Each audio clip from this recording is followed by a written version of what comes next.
Greetings and salutations, and welcome to Flintlocks and Fireballs, where a handful of mad actors will attempt to survive the treacherous caverns of Dungeons and Dragons.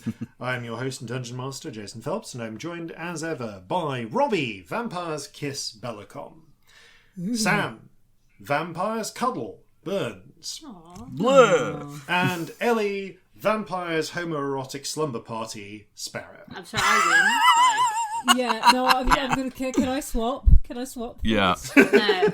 No, this is my homoerotic vampire slumber party. You're not allowed to come. Can I? But other people are. What? Hey. And there's a good name for a band as well. Vampire's Homoerotic Slumber Party. I can imagine a, punk new wave band with that name. I would definitely do like a curiosity listen on Spotify. To be fair, you'd have to know, like with a name like two that. syllables too many. Like, I'd listen to Vampire Slumber Party and I'd listen to Homoerotic Slumber Party, but like Vampire's Homoerotic Slumber Party, I'd naturally want to just like VHSP. Like you just start referring to as that. Vasp. Yeah. Speaking in no way of homoerotic slumber parties, it's time for us to ask You're no fun. future D&D's us rubbish. what band names from the present. It's Future Jason with messages from the present. This episode is brought to you by the best band name I can think of, which is, of course, Walter Wilbur Williker Warburtittle and the Wieners. Back to you, Past Jason. Like, Vampire's heteronormative slumber party just doesn't have the same ring. It really doesn't. Boo. Yeah, Also, like, I have to agree with you I'm there. sorry if you're labelling it a heteronormative slumber party. That like, feels like definitely I not. don't incredibly feel like specific. that's straight. Like, Yeah. Like, yeah, you're making a point of that, aren't you? like we're getting a little into the Lady Doth Protest too Yeah. much territory there, you know? Yeah.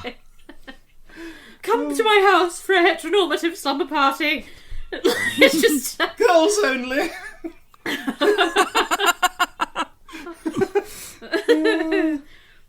just some girls being heterosexual, Yeah, touching each other's 100%. Some real gal pals. Who history will have no idea why they were all in bed together later on. Together, history has no idea. We put it on the invitation. Heteronormative slumber party. I don't know how we could have got the wrong idea. And speaking of getting the wrong idea, no. Speaking of no, wait. It's time for Splintloks and Splintloks and Sparballs. Yeah. Flintlocks and Fireballs. Our land stands on the sabre's edge. Our cities are a powder keg. Brother chains, brother, no one's free. A life on land is short, you'll see. So gather your muskets, gather your spears, we'll plunder the shores of Calcinea.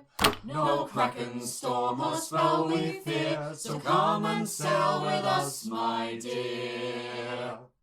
Previously on Flintlocks and Fireballs. The party remain within the city, or indeed, at this moment, below the city, the penultimate wing of the Cirrus Citadel. After uncovering a conspiracy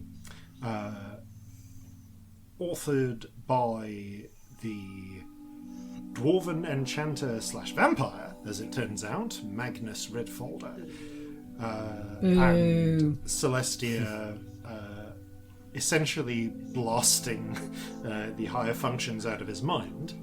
There we go. Hooray. The party have now descended into a network of Quaker-carved tunnels below the city. That being Quakers in the sense of huge burrowing monsters that seem to cause earthquakes, rather than a religious sect that may or may not produce oats. I've done that name and I'm sticking with it. Now, Fair. For a monster that creates earthquakes, it's fun. Yeah, it's fun. Good name. Yeah. So the in addition, the party have passed through an underground fight club, Sans Fighting, and club members, and just now. Just a room, really. Yeah, just a room, really, like a kind of destroyed room. Like a basement A at basement, a push, yeah, maybe. at that point, really. Like it's like going to the pool room, but there's no pool table or swimming pool. It's just a room now. Yeah. Yeah, if I joined funny, that club, I'd want my money back. So Yeah, Yeah, Not much of a club. You'd feel shortchanged Yeah. if you joined Yeah. this club at this point. yeah. There was, in fairness, plenty of change on the ground. The party have also tracking their way down, attempting to follow the occasional signs of scuffles, trails of blood, down through the tunnels, getting lost for an hour, have now extinguished their lights and crept forwards after hearing a distant wheezing sound that has reached its end. As you creep forwards through a tunnel, you can see through the I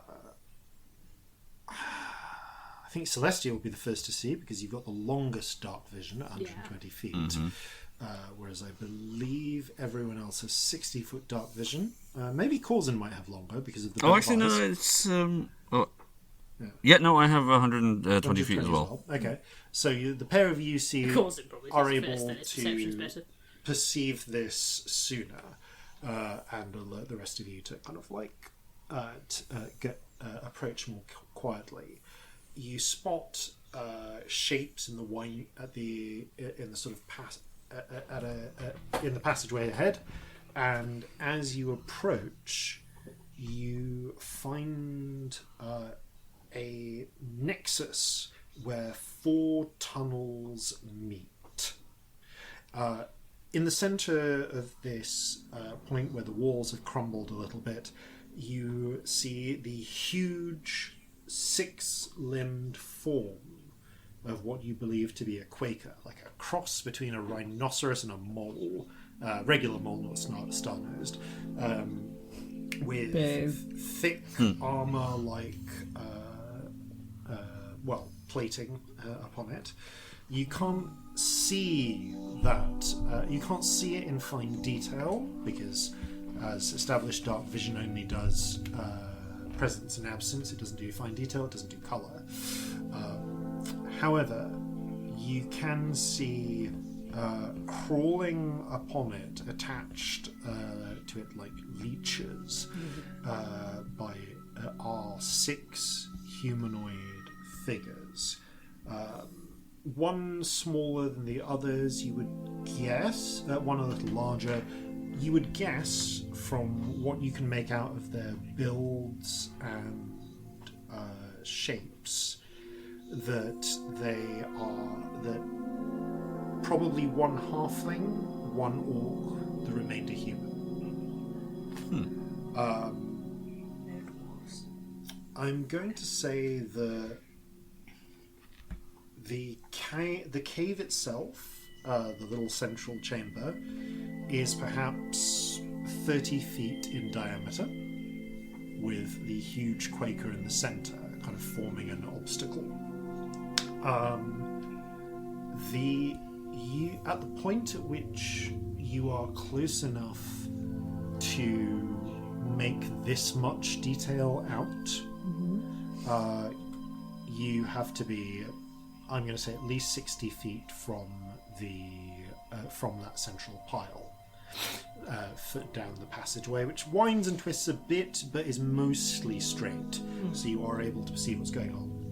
You can faintly hear the sound of quiet conversation or voices coming from up ahead, but you will need to creep closer to make out what they are saying.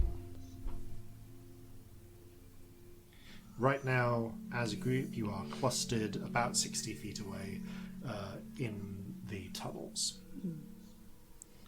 Oh, we're not in Are we any- close enough to even know what language they're speaking? Ooh. Sorry. Harry, you go first. Roll a perception check, non-visual, please. Okay. That's a 26. Okay.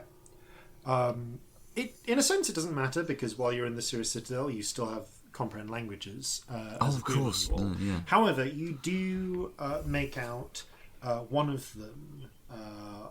Like you do from the intonation and the patterns, you think it's German. Okay. Like you get Interesting. you get like Sorry, Ellie, I snatches, jumped in there. Don't worry. that you can make out.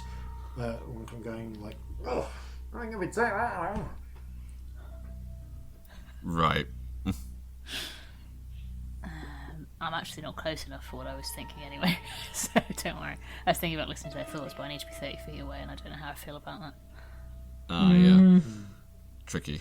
With a 26 on your listen check, however, effectively, I'll say that you can probably get 45 feet within.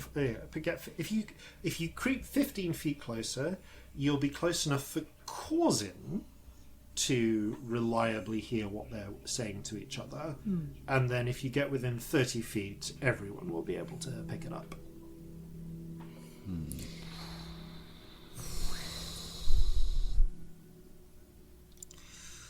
Should we get close enough for Corzin then? Or can Corzin Yeah. move to the head of the group, or is there? Yeah, Corzin can just move forwards 15 feet. Yeah. Yeah, and I'm gonna go prone and crawl, so I'm less I'm going to message noticeable. to both Scamp and Corzin. Yep. They are off guard, and we do have that thing that does sunlight. How often does it do sunlight? Yeah, that's a good point. Victory goes, I think it's got it. From what I understand, you've got. We can use it once, and then it's got to. Then we've got to hold it up to. Well, the sense I'm getting is dawn light, but I think that's more never about. mind. But I don't know if that necessarily requires actual sunlight. I think it's just how long it takes to recharge. Maybe not for this one then. Probably not worth it, actually. Well, let's see what they're saying anyway. Okay. Corzin, you. Okay, you I will creep- crawl slowly You forwards. crawl forwards. So, Corzin, you are able to make out the conversation. Okay. The one of them kind of lifts the halfling lifts his face from the body of the Quaker's body and kind of wipes the back of his mouth with his hand. Oh, heck, I needed that. Another one of the humans, long-haired, looks feminine, kind of brush it, sits up, dabs her mouth with the cloth. Oh, it's got quite a piquant sort of taste, doesn't it? Piquant. What are you talking around like you're a grade 4 city, are you? I'll have you know I was grade 3. Another of them pulls the head up the orc. It's nice to feel full. I've been so hungry since we awoke. I know, right? What about you? Looks over. The other three are still like feeding. Oh, you know, I have to say, this is definitely not how I expected my morning to go. I know, right? Well, I mean, I don't really expect much of a morning after all, what with, whole dying and all of that. Well, yes, I'll grant you that, but... Oh, fuck, they're brand new. This is quite something. Should we, I mean, I know I've just eaten. What? Sorry? What, Bobs? I sneezed. Oh, okay, right. cool. Fair enough. So it was just like a really Gesundheit. confusing noise and I thought we'd lost something. Yeah. But nope, happy sneezing, continue. No. Carry on. You know, I think, like, I know we've just eaten, but I could almost go, for another. Do you think we should head upstairs? The orc shakes his head. No. Too high up, remember? Right. Yes, of course. The halfling nods. The mistress would disapprove. Oh, flip the mistress over a table. What do I care what she thinks? Aye, but the master would as well. Oh, well, that's a different story. Still, though. Oh, what an experience. I mean, like, I don't know, I feel all tingly, you know? And, whoa, the master. He's a fine thing, isn't he? I've got to say, definitely top-notch sort of fellow. Aye. And, well, what a way to wake up. Strange.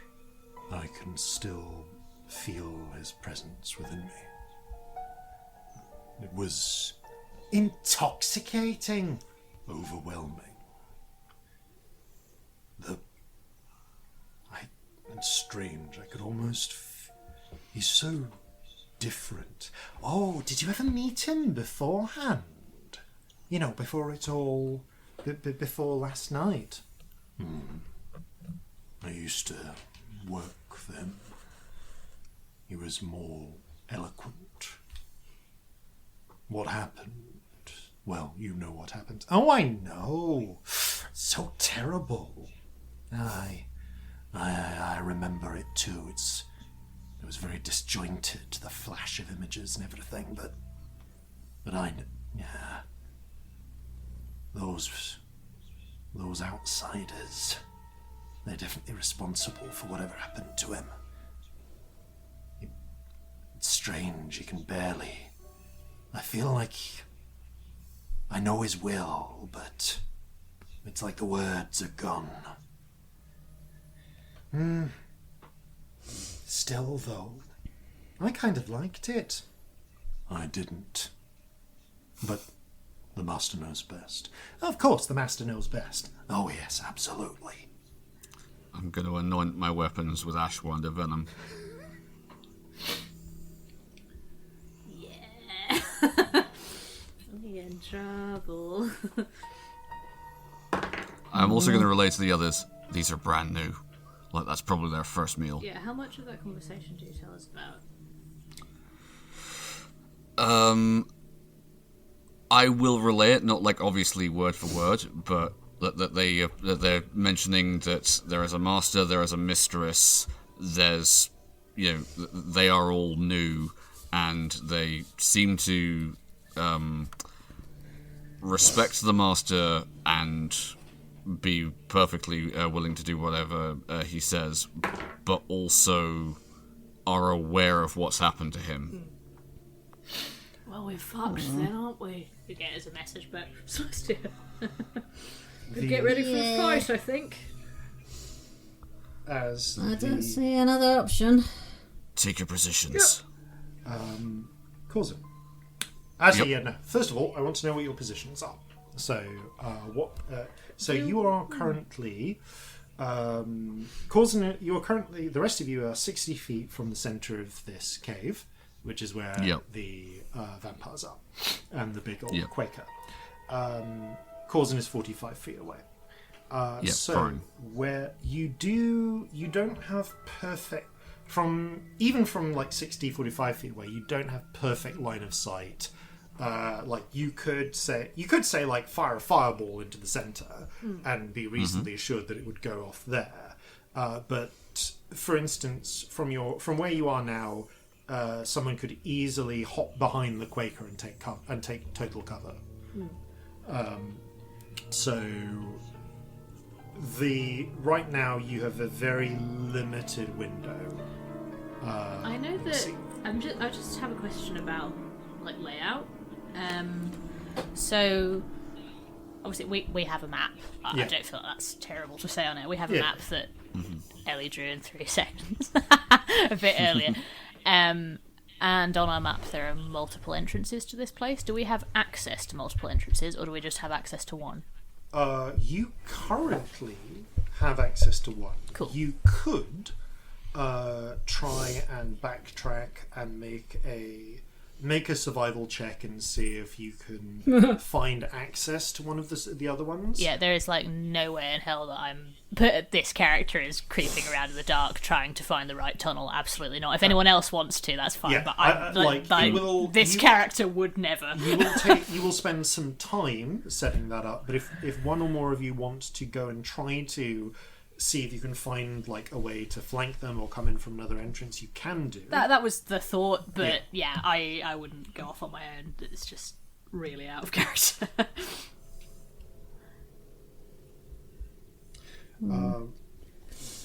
So yes, in terms of positioning, what do you want to do while they're chatting? I mean, Or are you just going to hunker down where you are and? what do we think's right? I mean, it'd be really great if we could get them surrounded, but also I'm worried about it getting lost. I'm going to say this as though Celestia's like thought it. Yeah. Do we think they'd run if we had the advantage? I don't know. They seem to be running. Can't you do a pretty thing, high on. Corzin, that makes a thing that they can't come into? Yeah, but that takes a couple of minutes. Okay. I did think about that though. I think they're running pretty high on being up on having just fed. If we can box them in down here. I mean, I could chuck a confusion in there. It's not a big room. That's a good idea, actually. All we have to do is make sure they don't leave. Yeah, it's we only, don't have to cover the exits so long as they can't use them. It's 10-foot radius, so it's not the whole room, but it's a lot of it. They're right around the creature right now. Yeah. You'd probably get all of them. Corzin, Might be worth a try. as you are discussing this, the vampires continue their honestly fairly banal conversation. Obviously subvocating the best all of this. By vampire the way, games but- You're communicating I've ever through the heard, message by the stones. way. Yeah. They're so rubbish. I love them. They're awful. Like, vampires are meant to be so much cooler than this. You guys suck. Yeah. Oh, it was nice, wasn't it? Oh, I was really hungry. I'm obsessed. For convenience, I will say that during this banal conversation, you notice two things cause it, because of your perception. The first thing you notice is literally they mention three of them. The three who've been speaking mention each other's names. So we're going to call the human woman Anna, the halfling Bryn, and the orc Cole. Okay. A, B, and C. Yes. Dennis, Enid, and Fred don't get named. Right. Fred. I've mentioned recently that I love you. Right, okay, well, I've now named It's them. as good a naming convention as any. Yeah. Like, fair. So Yep. Dennis, Enid, and Fred are the three other humans that who don't speak and who don't get a description because they're Valid. not speaking characters. They're busy Norman. Yeah. It's all good. The other thing Yes. you notice, however, is I'm going to make a note here. Yeah.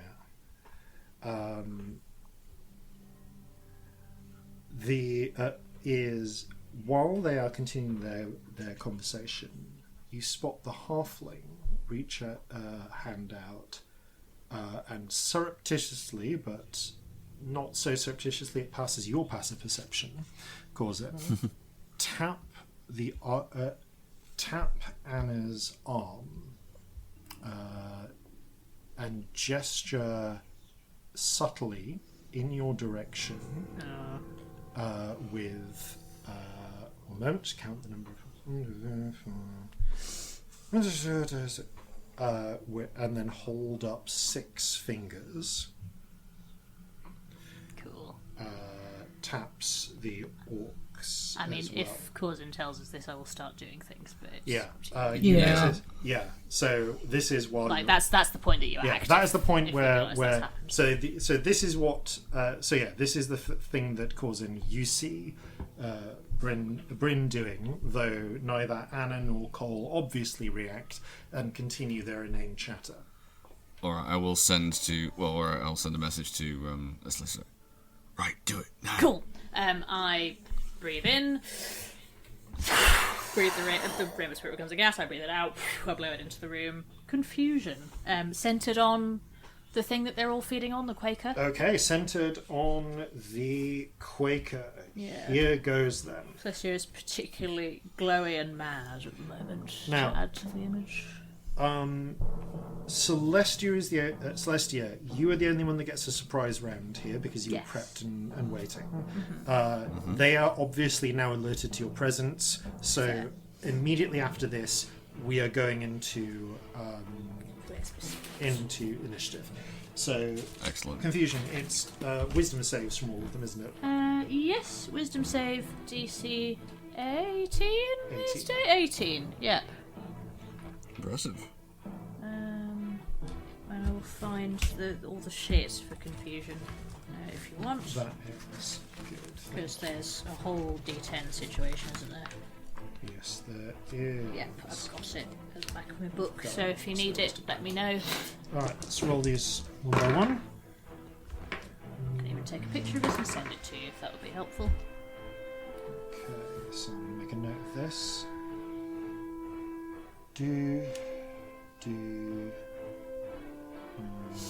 So what should we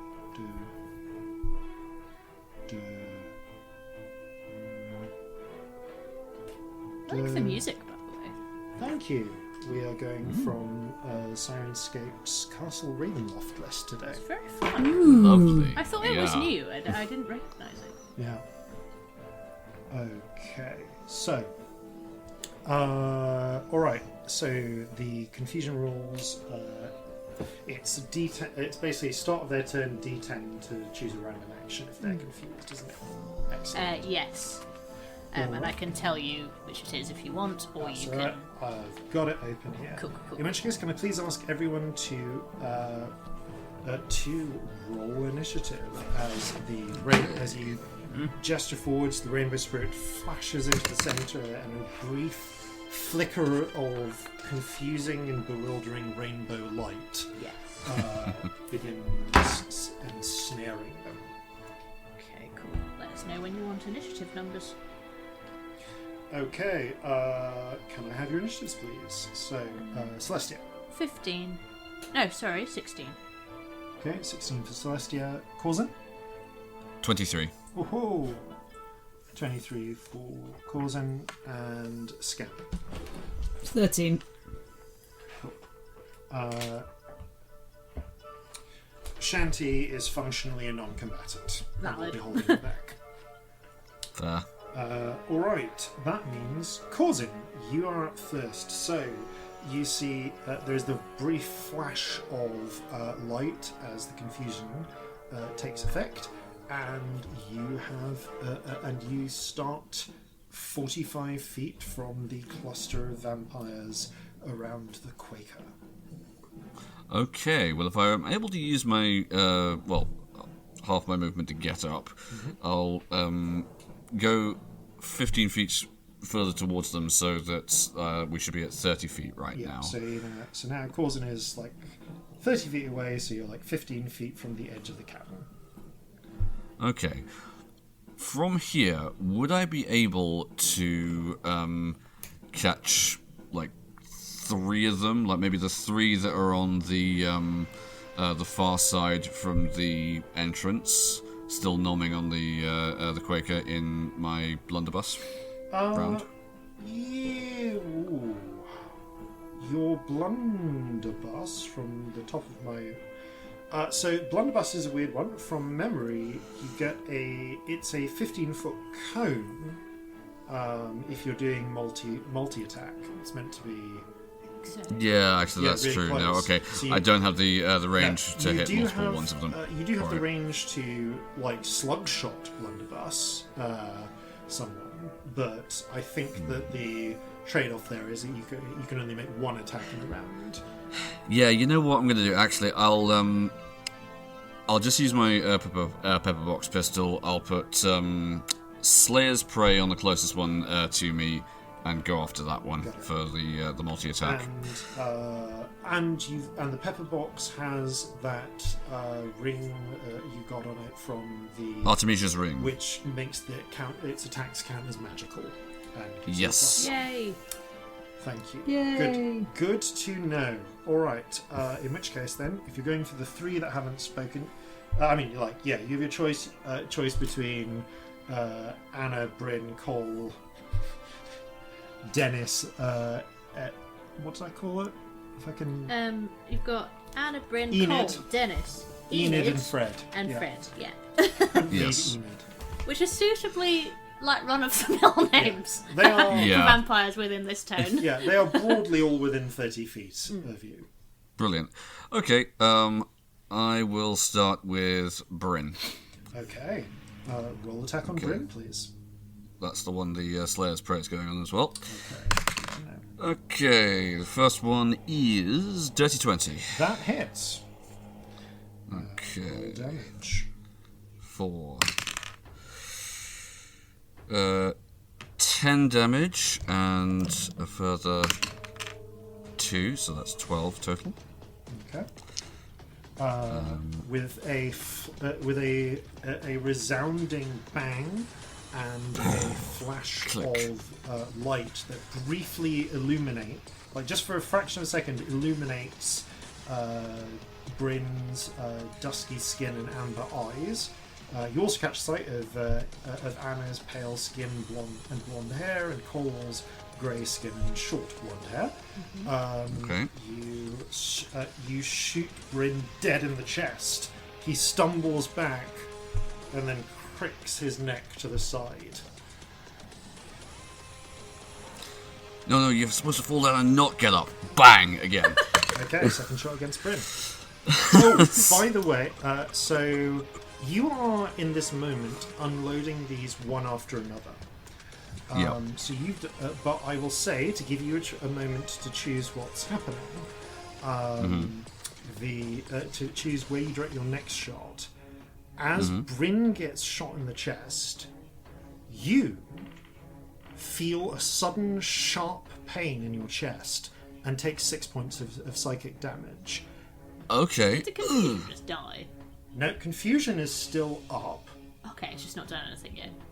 It starts on Bryn's turn. It Ah, acts on hasn't their gone turn, yet. so... Cool. I forgot it acts just on their turn. Yeah, cool. it affects them. Flipped it. No, I forgot about the timing of it. That's my Yeah, bad. you can tell that at least some of them are still under its effects. So it did connect. But yes, you immediately take I'm only asking because like 6 anti-magic.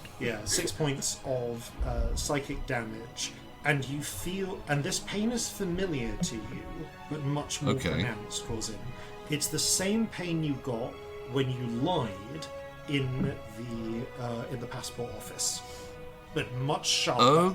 Okay. Interesting. Alright, this is very confusing because... apparently the... Okay, right. In the moment, I am going to pull back, try and shoot one of the other ones, actually. Okay. We'll say Anna. Okay, take a shot at Anna. Roll damage. No, roll attack. You still need to hit. Yeah. Okay, that's... Oh, 21 to hit. Okay, 21 to hit. That hits. Roll damage. Okay. Ooh, that is 18 percussive and a further. Actually, no, it wouldn't be because okay, 18 percussive. Alright, 18 percussive. That strikes. It deals 18. Like you shoot Anna in like across the cheekbone, splintering her face. It bleeds, though not very profusely, and she seems shocked and shocked by the attack against her. You take 9 points of psychic damage and get a sense that you have broken the law. Okay, I'm gonna yell to the others. The law still affects them somehow. No bollocks. Okay, that's another. Well, that's not fair. Fuck's Yeah, sake. very much not fair. So yeah, this got a little tricky. Alright. You have Final attack then. I am going to. Alright, there's a bit. I'm going to throw end over end my belaying pin at one of them for non-lethal damage. Ooh, interesting. All right, go for it. Okay. Call this a ranged attack with it. This one can be at Bryn again. Okay, so that's going to be right. It's 26 to hit. Okay, that hits. Roll damage. Right, for a whole.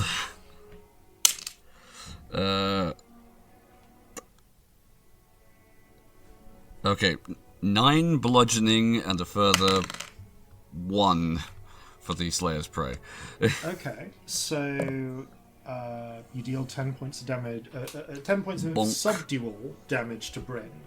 Yep. You do get the slash of pain, but the flash of pain, but it is it's subdued, appropriately enough. You take 5 points of subdual damage. So mark it separately. You'll recover this with. I'm going to be I'll say you will recover that with 10 minutes of rest. Okay, cool. Basically, if you can get 10 minutes outside of combat to just sit and rest, any subdual damage will be recovered. Right, so it's like the difference between the sharp psychic pain and the, still unpleasant but mild discomfort. Yeah. So that is what happened. So anything else on your turn? You've done your bonus action. You've done your movement. That's it. Yep, I think that's it. Okay. Ooh, that's interesting. Low. Yeah, you just heard them shout that the law still affects them. Yeah, somehow. Low Bay is in.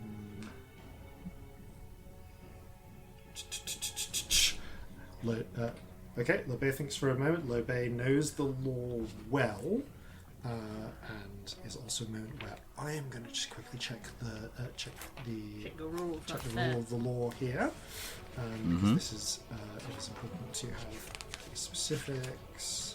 Because Low Bay rolled high and would be able to think of a solution here. If there is one, there we go.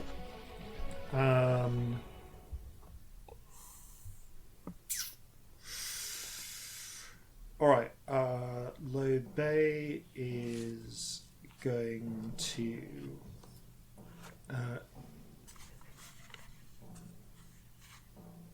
damn, okay. What Low Bay is going to do then is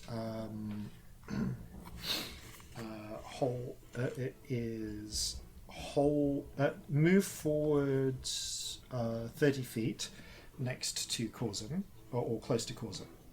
And is going to ready their crossbow and wait and holds, waiting for an opportunity to arise. Okay, victory. I think Okay, Lobay will call out.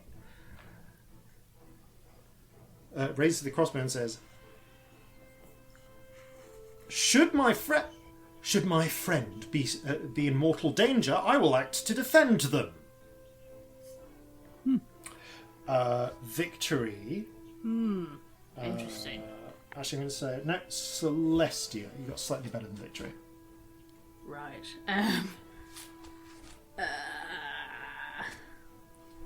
Do I care about breaking the law? We've been told we should.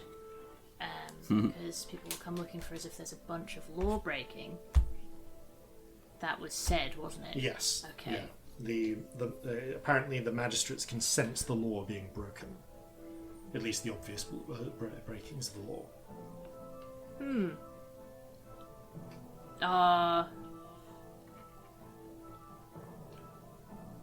Can I hold an action until somebody attacks me? You can.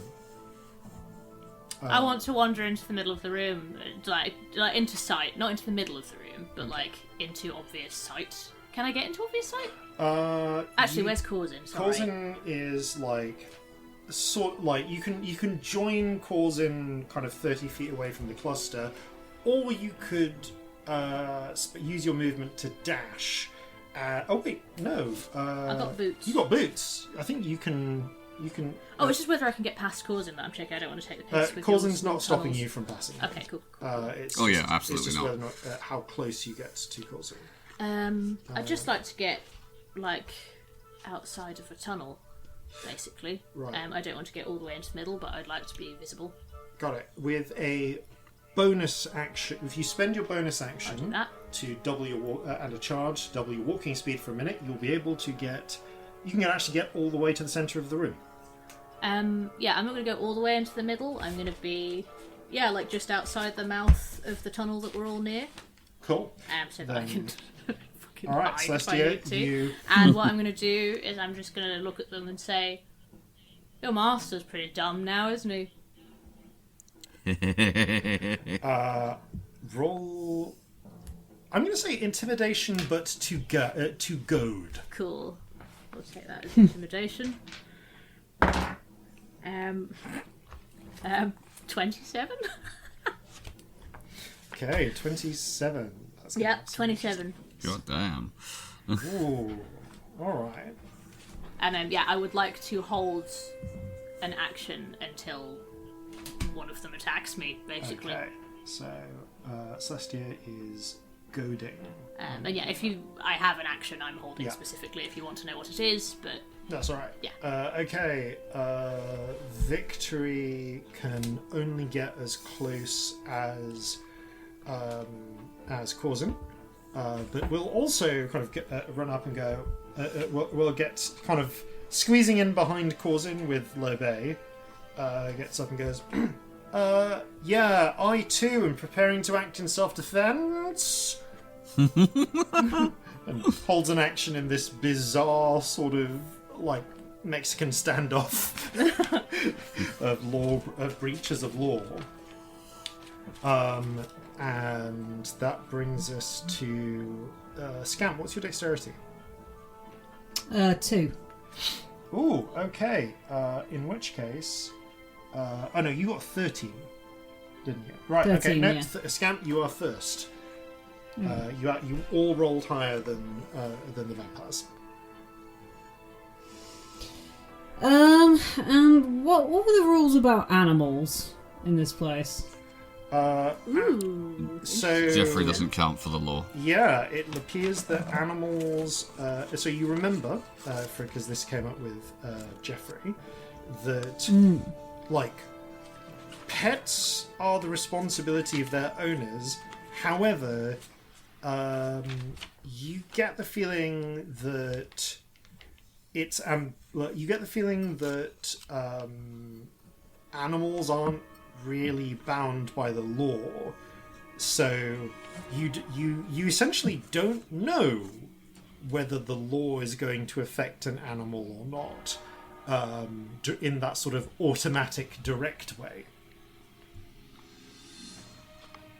Okay.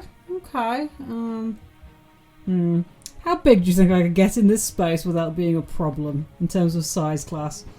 In the passageway you are currently in.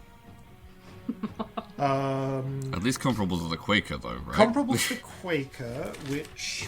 Taking up a lot of the room. I mean, okay, if you became the size of... So the Quaker is technically huge, but... Oh, Okay. But I had... You know, the Quaker is huge, so I'm going to widen the width of these... I'm going to retcon myself and widen the width of the passageways going in. So they are 10 foot wide, so 2 people can go abreast.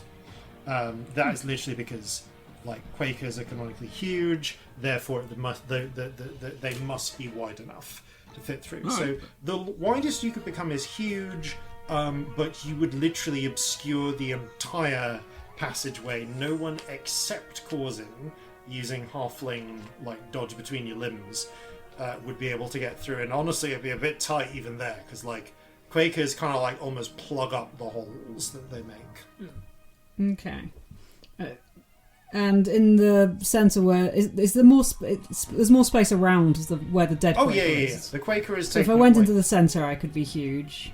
Yeah. You could, if you're in the centre, you could be a different kind of huge as well. Like, you could.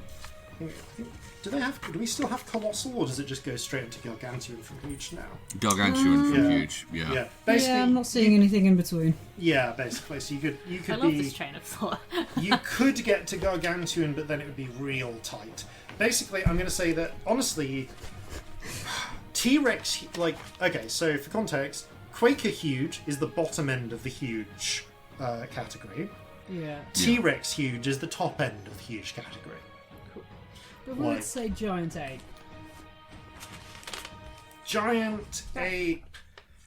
In your current passageway, you are hands and knees crawling. But if I was into the middle. Into the middle, though, giant there's no ape point you would being be a able beast to. in Yes. the tunnel. I might as well go into the centre. Now the strict question is: as a giant ape, what is your intelligence score? I was just thinking that, so I might go higher, go something dumber, because intelligence is 7. It's not that much dumber than some of the party.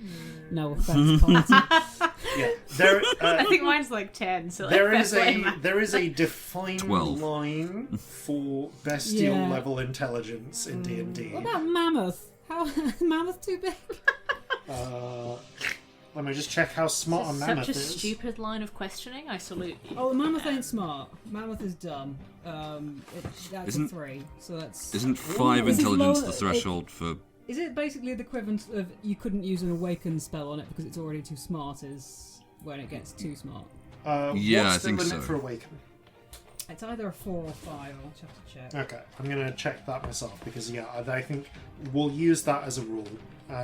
Because it used to be 1 or 2, but that's like Oh in no, it's 3rd 3. edition. Target no intelligence score or an intelligence of 3 or less. Okay. So I'm looking at in things of intelligence of. Okay, how about a giant crab? I got to be one then briefly. Yeah, I mean, giant crab, again, it'll be a lot easier to move in the main passageway, like in the main area. There's no magical damage though. And that's But- going to be not as good here. But yeah, like, giant crab is an option. I mean, it'll still be damage. It would Yep. still be damage. Do you have multi-attack? Is that the Yes. thing to be thinking of? Yes, I would have multi-attack. Actually, not with giant crab. I wouldn't. No. Only one pinchy. You cannot two break the pinches, law. but only they one said. per turn. But what if I The was crab crab? has 2 said Scamp. claw. Oh yeah, it's one attack per turn. The crab can only grapple, but the crab has 2 claws. It can only attack with 1, but each one may only grapple a single target. Is the limitations on the giant crab. Okay. I could go giant crocodile. Snappy. But Okay, it doesn't yeah. appear to have Do dark you vision, want- so that might be a problem. Snappy or snippy? That's the question. Yeah. These are the questions. I think the dark vision's going to be a problem. Yes. Yeah. While it remains dark, this is going. That will be an issue. I can't concentrate on lights right now, mate. Just to be real with you. Oh yeah. I'll go giant crab. Sod it.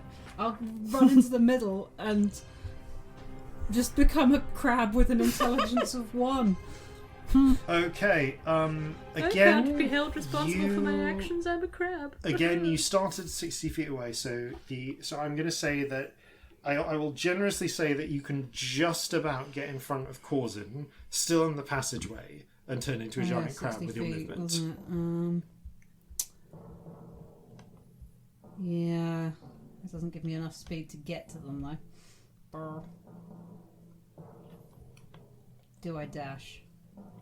Or you could dash, yeah.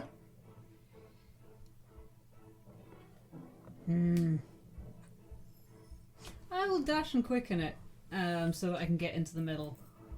Okay, you get right into the center, and with a flash of... there's a series of golden planes of light extend from you. You seem to shrink inwards, and the planes of light form the outline of a giant fucking crab.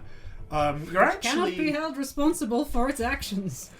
You are, interestingly, smaller than the Quaker. The giant crab is only a medium-sized beast. Oh, a huge giant crab. Sorry, it's an even bigger. Is there There is a huge giant crab, which is huge. Okay, do you have the stats for that? Excellent. I do, yes. Great. I will follow your giant stat. Like you, I trust you. You are a huge giant crab instead, then. There's also a hulking crab, but that's not got as many hit points, so we will not do that one. All right. Like the point is, you are now a huge crab. You're a big friend. I am big. You turn into a gigantic crab, the size of the Quaker.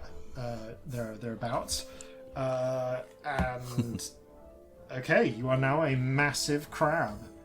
I guess Scamp crab. Scab, if you will. It is Yeah. very pink. It is very Ah, pink. excellent. Not that you can see And it. my The complete claws lack look of like light. my horns. Excellent. I've given Welcome it to the tiny crab horns cycle. on this horrible drawing I'm doing of it, but I like that the Well, claws it can be look like both. It can have. There is both. only Why one not move, both? and it is crab. Excellent. All right, let's. We are going to. I'm going to roll some d10s now, because it's finally the vampire's turn. So we are going to go. So first up,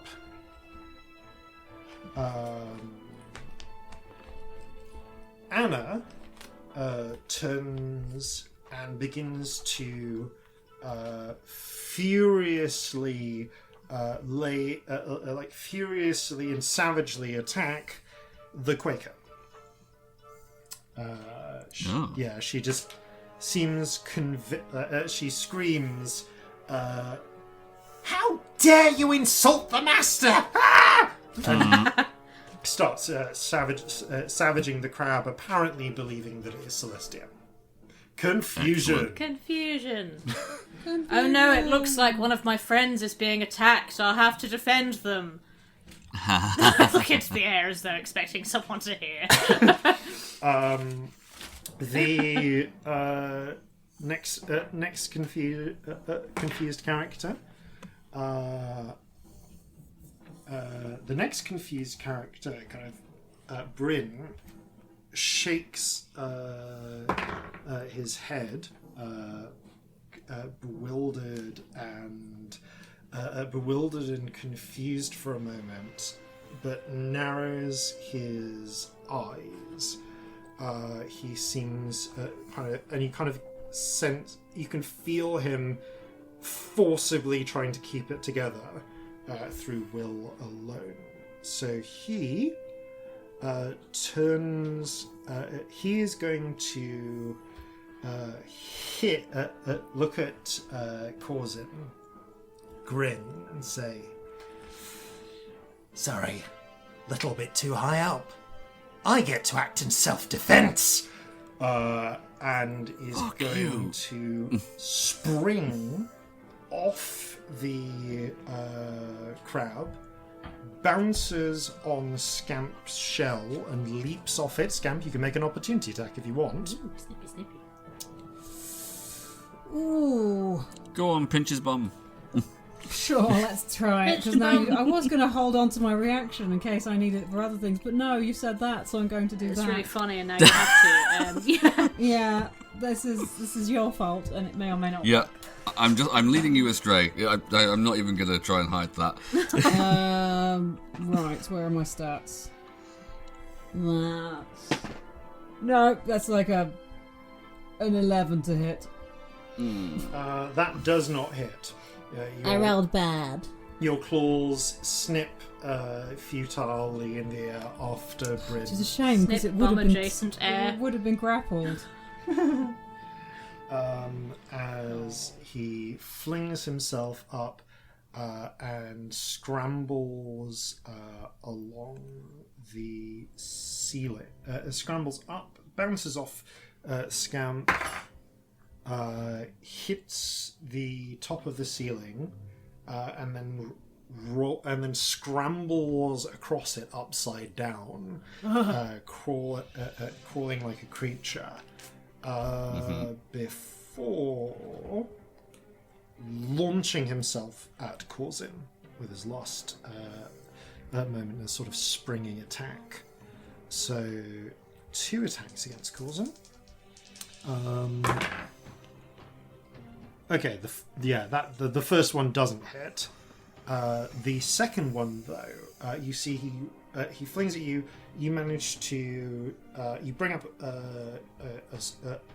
what weapon are you using last? The pepper box, and deflect, shove one of his claws out of the way. The other, however, clutches onto you, and you feel the edges of his claw sink very slightly into your flesh.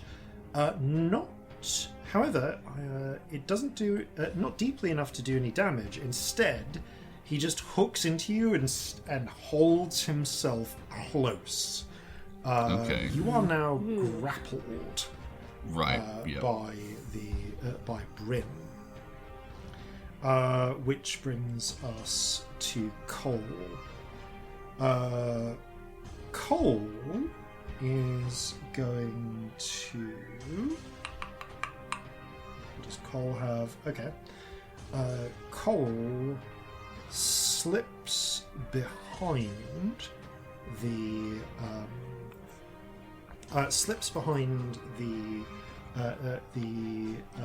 Quaker and out of sight. And just do this.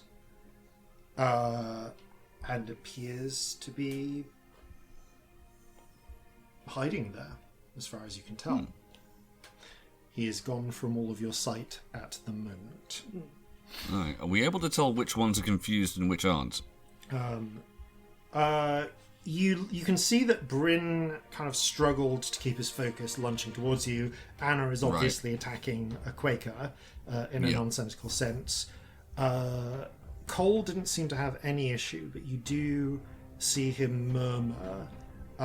You do see his lips move, and I will say that because you have pretty good passive perception, causing you hear him.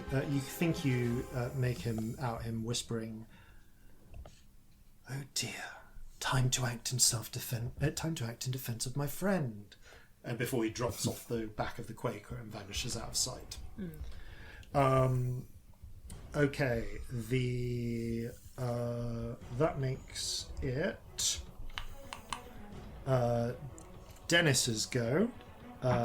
Hugh.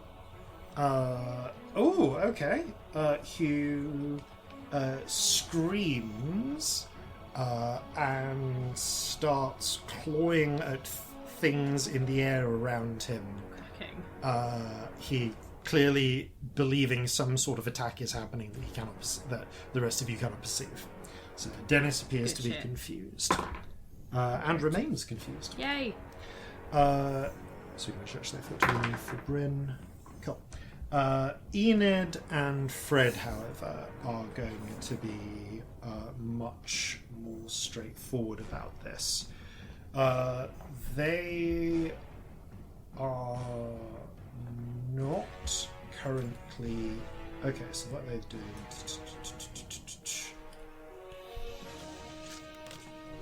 Got it. They are going to scramble forwards. Enid, I'm going to say, is going to spend her whole action. She starts a little bit further back, scrambling forwards and jumping up onto the ceiling, and is going to loiter just above Corzin, like just straight on the ceiling, right above him, in a sort of and start looking like she's looking for opportunities to strike. Fred, however, is just going to fling himself at the giant crab. Says the crab. Yeah. What does does an 11 hit crab armor class? No. I got me a Hooray. shell. Does an 18 hit crab armor class? That does, doesn't it? A crab's armor class. Okay, then Crabbo, you take a grand total of 8 points of crab damage. Well, no, not of crab damage, of being punched and clawed at by a vampire damage. Indeed, a silly And I thing. maintain concentration. Excellent. Okay. Oh, that was a lot of vampires. I'm going to get faster with these next time. Hey, it's okay. You have like 6 vampires. It's all good. Yeah. Okay. Take your time, my dude. No one minds. Corzin. Oh yes. By Yep. the way, Celestia, you have now seen. Fred. You see from where you are, Fred attacks Scamp, and Bryn has attacked Corzin directly. Okay, is it all right for me to? Because I did say attack me, but But is that okay? you can. I'm going to say as a free action, you can declare, since we've established the precedence from Lobey doing it, you can now I'm it's going to help my friend. Yeah, I think I have. I think I did that. Yeah, I'm going to defend my friend. Yeah. So you've said that, so you can. If you want to release your held My action. spell at any point, you can. I would like to. Oh, shit, where is everyone? Okay, so right now. Like, where are my friends? Okay, so Scamp is. So most of your friends are 15 feet down the corridor, next to with Corzin kind of at the front, being harassed by Enid and Bryn. Scamp is directly in front of you, Cool. in the centre, while Fred is kind of trying to smash and bite into Scamp's tasty crab carapace. Cool. He wants to crab butt. yeah. I'm just too delicious. Oh, okay. No, the spell that I was going for is creatures I choose. Actually, so that's Excellent. fine. It is 30-foot radius from me. Which can hit Which is everyone. You can choose to hit Cole. You just don't know if he's still within 30 feet of you or not. Cool. I will choose, and I will do. I'm basically going to. Once I've said, "Oh no, my friends are in danger. I must help them by defending." Oh, whatever. I swing the guitar above my head. The rainbow spirit goes back like a whip, and I go. And it goes meow, and then I do a destructive wave with radiant phase. Okay, radiant destructive. Probably not going to do it more than once this night because it's Can you a please- reasonably big spell, but I can do it a few times a day. Got And it. it might be worth it to get some damage in. So can you please tell me who you are targeting? All the vamps, please. All the vamps. Yeah, Got it. because I can do that. Yeah. If they're within a 30-foot radius, I can target them. Yep, that's fine. All right, and it's roll damage, and I will do the con save. So there is thunder damage, and there's also radiant damage because I'm picking radiant out of radiant and necrotic. Cool. Because that's how it works. You, Yep. you choose 3, 4, It's fine. 5. So So this is, say, thunder arbitrarily, the first Yep. one. So that is 4, 8, 12, 14 thunder damage. That is 6, 10, 15, 16 radiant damage. Nice. Okay. And it's half on a save, basically. And I think it's con. Yeah, it's con. Yeah, it's con.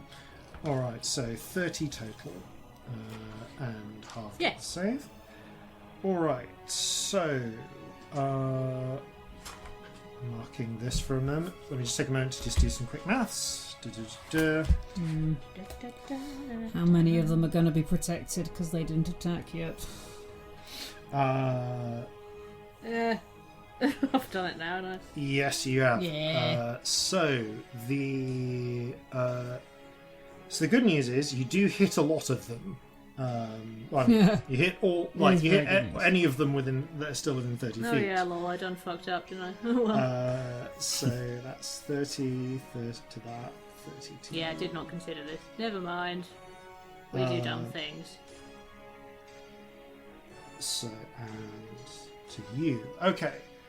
So this is... And that is one...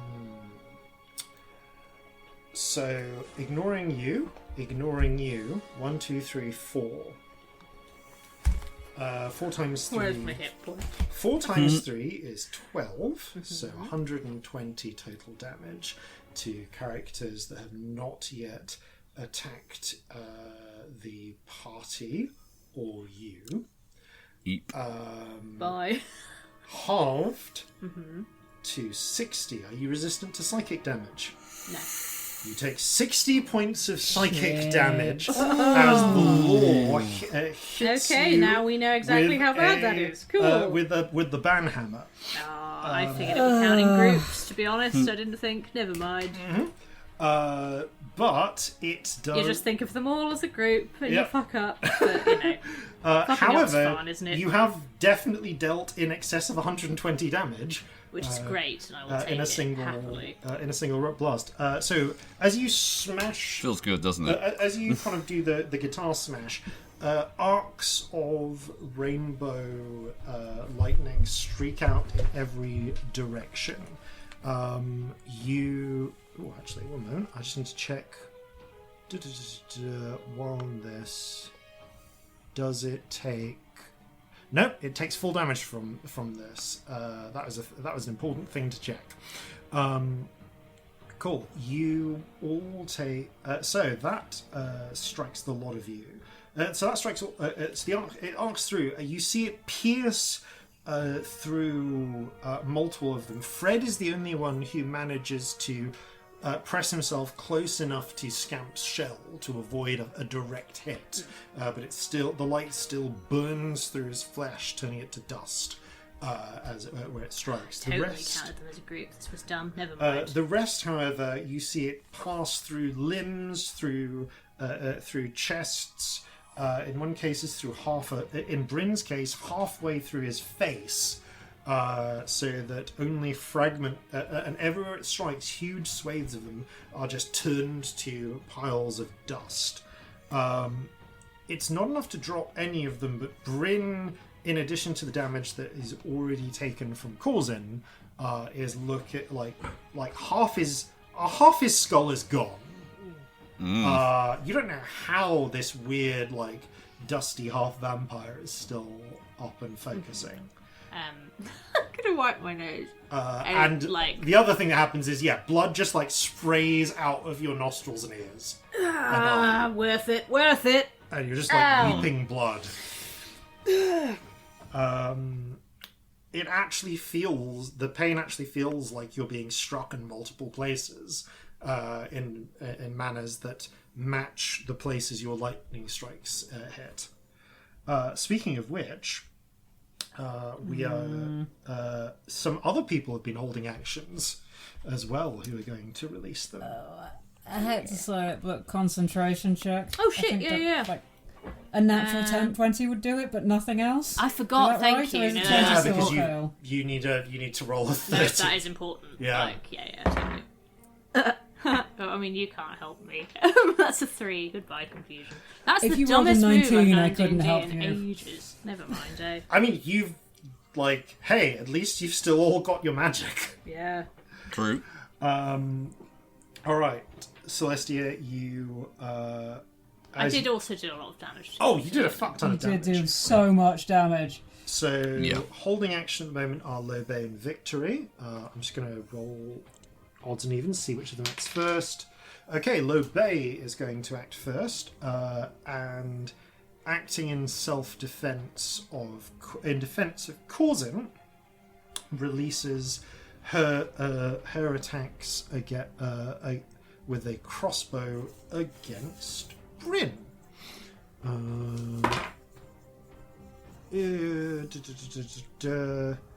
Okay, her first attack misses. Her second attack hits. No one is close. No one has a reaction free to bend fate or anything.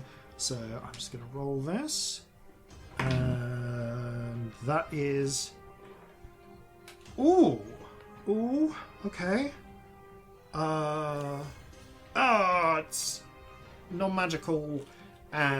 She doesn't have a magical weapon, so it's halved. Okay, you see her shoot Bryn through the remaining eye. The bolt sticks in his skull. He somehow just about remains up. But that is as far as it goes. So at this point, we're going to go... Alright, it's Victory. Victory is, oddly enough, not going to just launch a damn lightning bolt down the passageway full of her allies. Instead, she... Some people are smart. She kind of snaps her fingers, one index finger pointed forward like a finger gun, as with a flash of light, she casts Jolt. So attack roll against Bryn. Damn. It's a cantrip. The blast of lightning shoots forward, but unfortunately grounds itself in the wall, in a bit of metal that you're momentarily able to see in the residue on the side of the wall. That was a real low roll, and she misses with her cantrip. Okay, because there were a whole bunch of held actions released. Now it is the end of the vampire's turn. You weren't able to kill Bryn in one go, so you watch as each of them, although ashen in places, I mean, you can't see what's happening with Cole, the dust begins to sort of funnel up from where it's splattered against their clothes and starts reconstituting missing body parts. Doesn't radiant damage cut their regeneration? Oh, I need to check the exact ruling on that. If it's sunlight or just any... No, you're right! And you did radiant damage to all of them. Loads, yeah. It was like Yep. 16 Okay. Which might be more for them. Okay, you know. the dust begins to swirl up, but the places where they've been struck are still crackling with little bits of glowing light from the remnants of Celestia's attack. And the dust, I'm going to say, just sort of tries to adhere, but is zapped by it like static and crumbles and falls. So yes, Hooray! they do not. That you do successfully impede their regeneration this turn. Nice. Fucking worth it, baby. Okay, which brings us to Corzin. So Bryn is hugging onto you, and in Vampire's cuddle. quotation, yes, indeed, vampire's cuddle, quotation marks self-defense, Bad touch, bad touch! and is going to, so we're in an interesting position interesting position here. Just marking who's attacked you and who hasn't. Corzin, what do you want to do? Okay, first of all, Corzin, on the off chance, is going to say, I'm defending my person in the city against malefactors, and is going to attempt to unsheath his blades, cutting off the arm that is holding onto him currently. Okay, it's an attack against Bryn. who has attacked you. So go ahead. Okay. It starts to get complex at this point. Yeah, that's going to be a 21 to hit. Okay, 21 hits. Roll damage. Okay, that is 9 slashing damage and a further 5. Okay. So 14 total. 14. Oh, also, actually, it's got Ashwinder Venom, so that's going to be a further 3 fire damage, so 17 total. Okay, your slash goes up through his arm, which slices off and begins to crumble to dust. But like is a little bit stronger than you're expecting, and goes all the way up, cutting off the remaining half of his head. Okay. Because you did more than the subdual damage. So you did what? 14 total damage? 17 total. 17 total damage. So something slightly weird happens. It's gotten... The waters appear to be muddied enough that it's that you don't feel like the slash of pain against your own neck and arm that you were expecting from this. However, there's a moment where you feel a force reaching around your heart as if it's trying to stop it, but then the force seems to flicker and then release as if it's confused as to whether you've killed something or not. Oh, okay, interesting. Vampire turns completely to dust, and you see a shadowy, and you and Celestia see a shadowy spirit sort of flicker out of it and dissipate. It appears that the law does recognize you doing damage, doing an injury to vampires. Okay. But it seems confused as to whether something has just died. Because they're not technically alive. Okay. And thus fair. qualifies as murder. Conscious Right. but not alive. Yeah, the Oh, definition yeah, of a conscious curse being.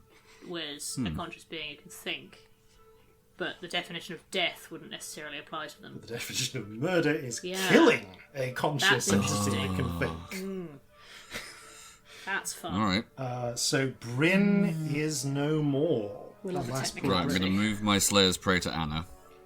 Okay, Anna is currently still. Bryn's dead. Yeah, currently still up at the beast. I will note Bryn. for your convenience that right now, Enid is directly above you. I was going to say, actually, no, strike that. I'm going to move it to Enid directly above me. Okay, go for it. Then you Right. shift your Slayer's Prey to Enid. Okay. Just in the brief moment I would have to assess this, Yeah. if I shoot at the ceiling and miss, is it going to bring the whole thing down? Interesting question. Roll a nature check. That's a 9. Dunno, man. I mean, the answer there is it looks like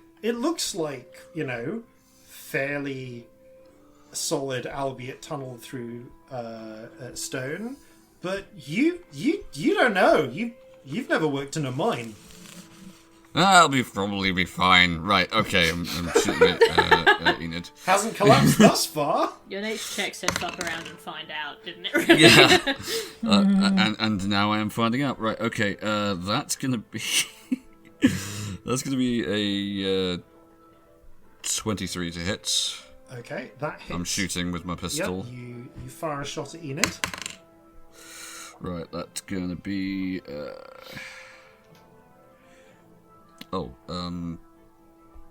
17 percussive and a further 3, so 20 total. Okay, Enid, you shoot Enid in, I'm going to say, in the shoulder, just blasting off one of her arms, which turns to dust.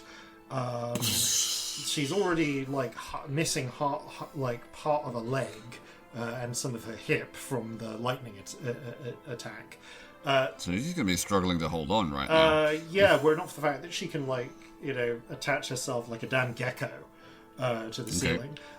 Speaking of which, you also feel a lancing pain down your whole arm and take 10 points of psychic damage. Okay. Because she hasn't attacked you yet.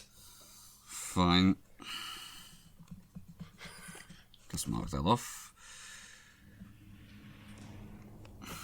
And I will aim for whatever is the most sturdy-looking limb attaching her to the ceiling and shoot at that. Okay, with go a for it. final action.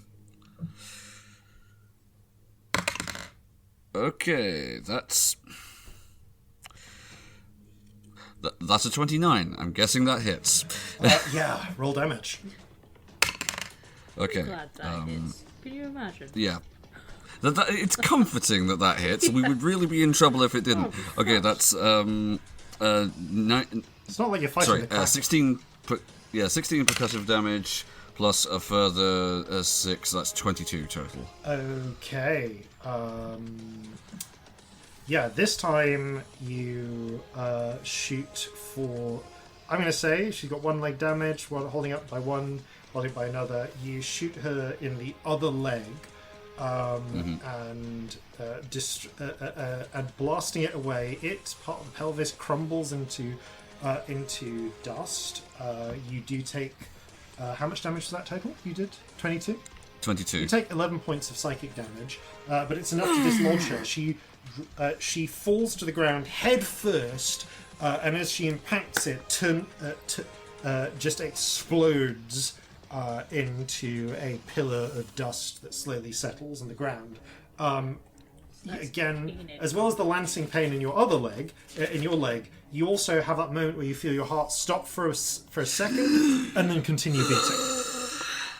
As the law continues. Gravity's a bitch and then you fly. To struggle. That was dumb Right, and I enjoyed it. 10 points. Yeah. Are any of them still in melee with me? No.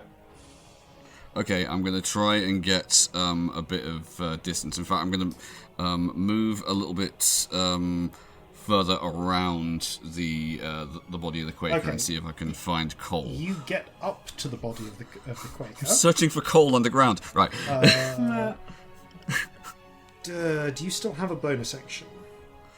No, that was my bonus action with the last attack. Yeah, you made 3 attacks. Okay. I'm going to say that just walking up and looking in the dark through with your passive perception, you're able to get up next to the Quaker and peer around it. You can't see Cole on a casual glance. Right now, still in the fight that you can see is Anna, Dennis, and Fred. Okay, cool. Lobay moves forward. Is actually she's going to stay back, but is going to load her crossbow and fire 2 shots at Fred. One of which hits. Fred proceeds to take 10 points of damage, though actually a bit less than that because, again, regular old crossbow bolts. Alright, Fred is... the bolt pierces through Fred's neck. He just barely acknowledges it. I'm actually going to retcon the bit earlier where I said Anna bled a bit and say that she just, it was just dust instead of blood. Fair. Okay, so... that brings us to Celestia. Yay! I don't know what I'm doing. I don't know why I'm saying yay. I have no idea what I'm doing. Yay! I think I might do a healing word on myself because self-care is important. Absolutely. Yeah. So I'm going to do... What? Huh? I adore you. That's the best way of putting it. It is, Self-care is important. Self-care is very, very Yes. important. So I'm going to do a 3rd level healing word on myself because this is not enough hit points that I have for this fight. And then I'm probably going to smack a bitch with my guitar. So 7, 8. Like it. Yeah, cool. I've just doubled my hit points. Awesome. Love that. So, yeah, it was bad. I'm made of paper in this game. Oh, yeah. Like, con isn't as bad as it was at the start, but like, it's not good, friends. Like, it's really not. It's never been good, and it's too funny to change. So I haven't. But You just took 60 damage in one go. yeah, I did. So, and then I'm gonna get my guitar and. Who has attacked us that I can see? Okay, at this point, only in terms of what people who've directly attacked your party thus far, Yes. that would be Don't fancy Fred. Damage. Fred. Anna has only been attacking the Quaker. Dennis has been attacking imaginary phantoms, and you've no idea where Cole is. So Fred. I'm gonna smack Fred in the face with my guitar. All right. And cast shocking grasp. Oh, buggering hell, Robbie, what's the dice on shocking grasp? D10s, depends I what the think. level is. Same as it would be for your level. 3d8. 3d8. Okay. There you go. Cool. And Roll the attack, please. yeah, I rolled. Hang on. Oh, that's decent. Our spell attack these days is just plus charisma, right? Mm-hmm. So that Charisma is and proficiency, so you're adding charisma 10. and proficiency. So yeah, 27. Yeah, that Definitely hits. Cool. Nice. Sorry, it's rare that I do shocking grasp. So that is 12 plus 19. That was really decent. Nice. The shocking grasp damage. Nice. Yeah. Okay. Very I nice. think it loses its reaction. As It well, does. doesn't it? Yeah. So you smash Fred. You smash Fred across the chest with the guitar. The with a face, sort of, please. Oh, face. Okay, across the face with the guitar. What is it in the face? Fred's. You take Fred's face off. Bye, face. Like his jaw, He parts wasn't of his using Nah, I parts didn't of need his it. mouth. Parts of his jaw, parts of his mouth, and his cheeks, his eyes are smashed away. Lightning crackles across, multicolored lightning crackles across his body, leaving ashen marks. His eyes are gone, but two red pinpoints of light shine in their place. Oh, And though God. most of lots of teeth are gone, parts of the jaw are gone, the fangs are still there. That's horrible. You've just got dusty, exposed bone and pieces of musculature now. Ew. Gross. Yeah, Fred is fucking still here. I feel like vampires should be gross. Like, that feels appropriate somehow. Okay. Victory, under the circumstances, again in this fucked up Mexican standoff, is gonna sprint forwards to get more into the fray, and she is gonna go. You know what? I think she's gonna pile on Fred at this point, because she's a bit cautious about attacking after what's happened with seeing in the flashes of light from the various lightning and radiant attacks, Celestia's just covered exterior. There's a lot of blood on my face right now. Yeah, it's pretty obvious. Yeah. All right, it's gonna be cantrips because that's what she can do in terms of single target spells. Valid. Yeah, Victory's kind of built around mass damage. She's built around ship combat. That makes Yeah. sense. Yeah. Even her fucking 8th level spell is mass damage. Right, so that however does hit this time, and D10s I need. 1, 2, 3.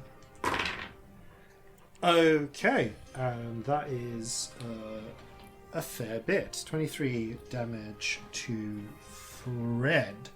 I'm going to say then, as Fred opens his terrifying, fucking still there jaws, and stares at you, Celestia. He launches himself off Scamp's carapace, and midway through flinging himself at you, Victory sprints forward, does the finger gun again, and a bolt of lightning shoots out of her finger and goes straight through his chest, leaving an ashen hole where his heart would be, and the ash just spreads outwards until it consumes his whole body. Thank you. You are momentarily covered in a rain of dust, vampire dust. Ew. And Victory stumbles from it, clutches at her chest, but then you see her steadying her breathing. You are great. Thank you. Yeah. What the fuck are we going to do about the rest of them? I don't know. No. Scamp, you as Crab Scamp must answer this question with the powers of Crab. So Are there any vampires I can get to? Yes. Which ones? Both. Where are they? So there are two vampires basically next to you. Anna, Oh, lovely. who's looking more fucked up. Dennis, who's still looking. He's still got like holes in him from Celestia's attack. No sign of Cole. Don't know where Cole is. Well, I will grab at Anna then. Okay. With my pinchy friend. Make an attack against Anna. Oh, that's rubbish. 15. Yeah, that just hits. You grab hold of Anna. Deal damage, please. Assuming that it damages and grapples at the same time, doesn't it? It's 19 bludgeoning and grappled. Okay. Non-magical. That's just noting.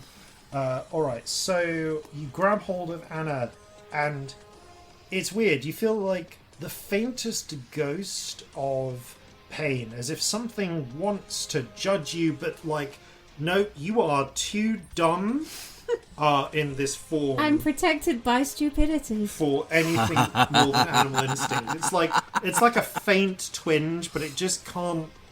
It's like you have no sense of guilt anymore. It can't get to it. Yep. Oh dear. My shell's too thick. The guilt can't reach. Yeah. All you know right now is who are your friends, who are your enemies. Hooray! I'm too dumb for the law. So yes, you are Head protected empty. by the power. I'm gonna click my other claw in the Okay. air. You clip your claw victoriously. And yeah, Anna is clutching on, is now held in place, grappled by your claw as you hold her in the air. I mean, cool. Anna is... remind myself of the grappled rules. She's not... Is she restrained, or just grappled? No, just grappled. Just Cool. grappled. So speed 0. Awesome. Yeah. Awesome. Right, so Anna is going to glance between the two targets in reach, which is Celestia and the giant crab currently holding her. Because she can reach both of you. Looks at the crab's armor. Moved. Looks at the fleshy and injured looking person who can conjure Yeah, valid. lightning bolts that just struck and is going to go for Celestia. So let's roll some attacks.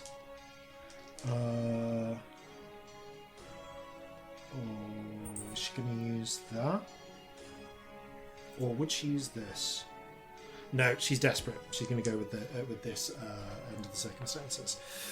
Okay, she's going to attack, and one of those completely misses. The other, however, does connect. Celestia, you see she kind of swings at you with a claw. Doesn't get hold of, doesn't manage to damage you, but grabs hold of your jacket for a moment and pulls you close enough to sink her crumbling fangs into your throat. Oh no. And you feel her, you feel blood drain out of your neck as she's as she sinks her teeth in. Oh boy! So we're going to do this separately. Okay. So you take 5 points of regular damage. And 7 points of necrotic damage. Are you still up? Yep. Okay, good for you. As the blood Double figures and everything, Yeah. bitches. as the blood flows into her. Yep, you have attacked her. Everyone should make con mid. That's a great idea. Then Anna, you see little bits of Anna's. As the blood flows in, it seems to you see it flowing down her partially missing throat, and gross.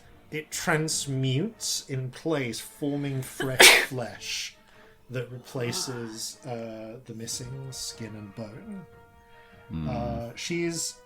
It's not a massive healing when it comes down to it. She's still pretty fucked up, but you do see her start to regenerate from it.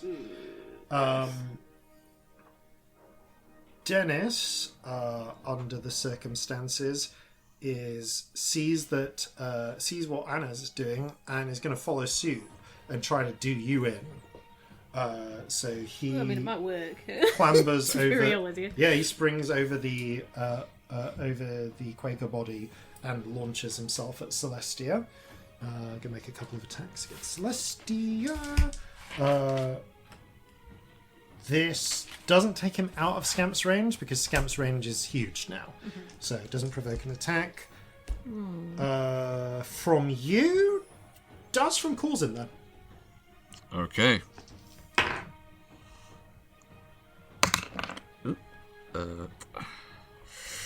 Okay, that's a 16 to hit. Yeah, that'll hit. Okay. Well, yeah, that does hit. Well done. 10 slashing damage and a further 4 fire damage. 14. Dennis has not yet, in this exact moment, attacked your friend. So you do still take 7 points of psychic damage, but you do slash. I'm gonna say, yeah, fuck it. You slash off one of Dennis's legs mid-leap. However, Dennis is going to. Dennis grabs hold of Celestia, using his remaining leg to launch himself off Scamp's carapace. And the first of those attacks was an actual. Well, presumably he has a speed penalty now. He will for a brief moment. I'm going to say the momentum carries him through. So Fair, yeah. He gets to make 2 attacks. That makes sense. I guess the first attack is going against Celestia because I think he'll probably change targets for the second one. Or will he actually? Up to you, Bean. No, he doesn't need to. Oh no, he has to because no. They can still target the same one. Just only one of them can be a bite. All right. Well, the bite connects first of all. So you take another 5 points of regular piercing damage, and then 12 points of necrotic. Oh yeah, down. Bye. Okay, so he is then going to make an attack. He bites into. Well, Anna's currently attached to your throat. I'm going to say she pulls. She pulls back, and he goes for the other side of your throat, and sinks his teeth in. And as he drains out the blood from you, you see it flow downwards. You see blood flow out of his missing limb and start to reconstitute it, almost like first as bones and then thin threads of muscle, still rebuilding in place. Cool. So he gets that back. And then is going to just attack you. God, gosh, I need to remind myself. So how many damage was that? 12 plus... necrotic plus 5, I think, basic. Cool. It's enough to drop you to 0 hit. Yeah, I'm down to 0. Point. Yeah. And honestly, it's been so long that since we've gotten to this point in combat that I actually briefly need to remind myself. I think a successful attack on a melee attack on a downed character it's automatically a crit.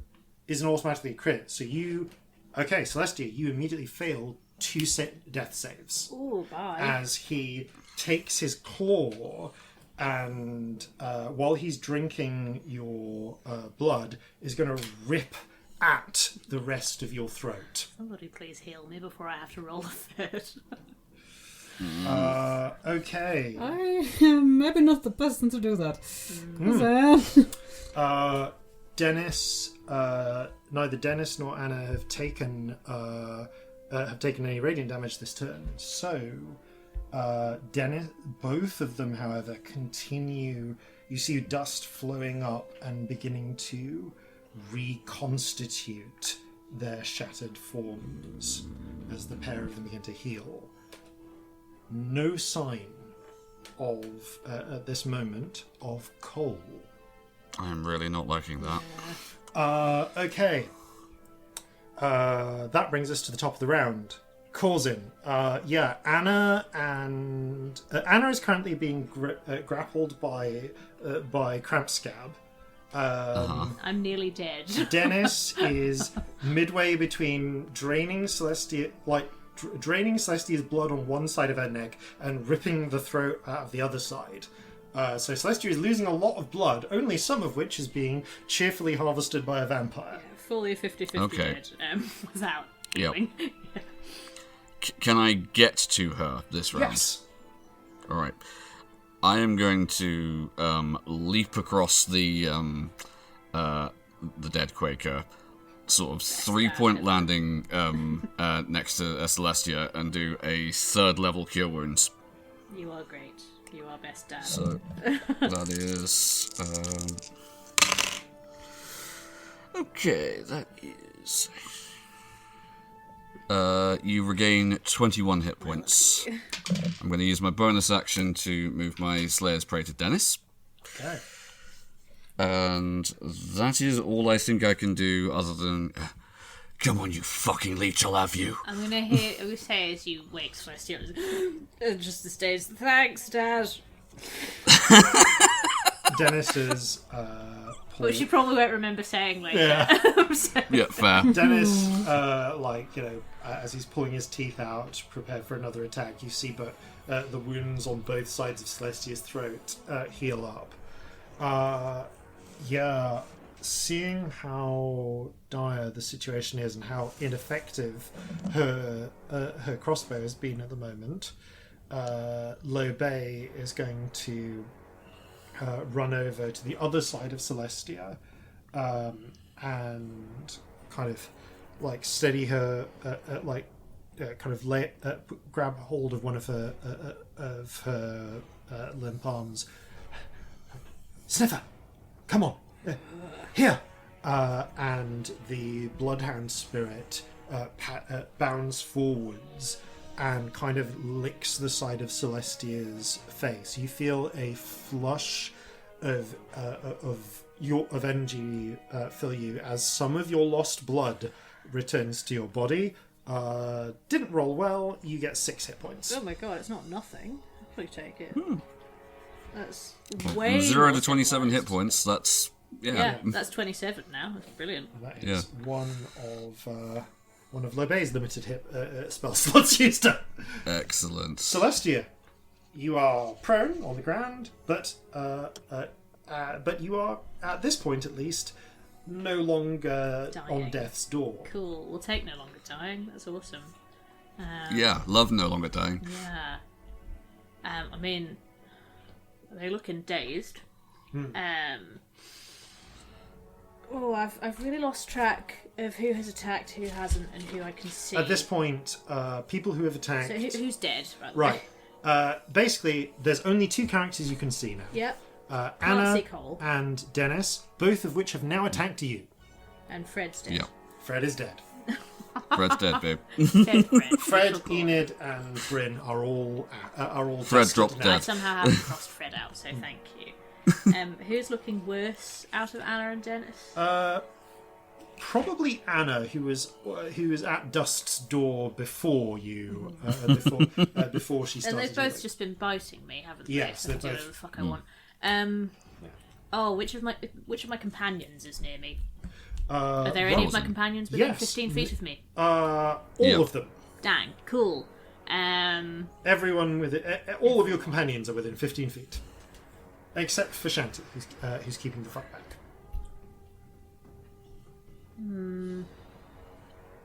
Maybe we just do some damage then. What would be the best thing to do? Is anyone else injured? While I'm asking things. Moderately, but Not massively. yeah. Cool. I think I've kind of been the damage sponge in this I'm fight. a haven't I? crab. You are Yeah. you are a crab, and nothing I do will affect Yeah. your life particularly. Let's be honest. You're sort of impervious to everything. I'm a like crab. doing. Yeah.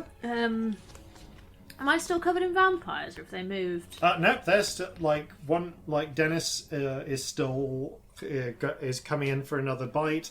Anna is reaching at you from Scamp's claw for another bite.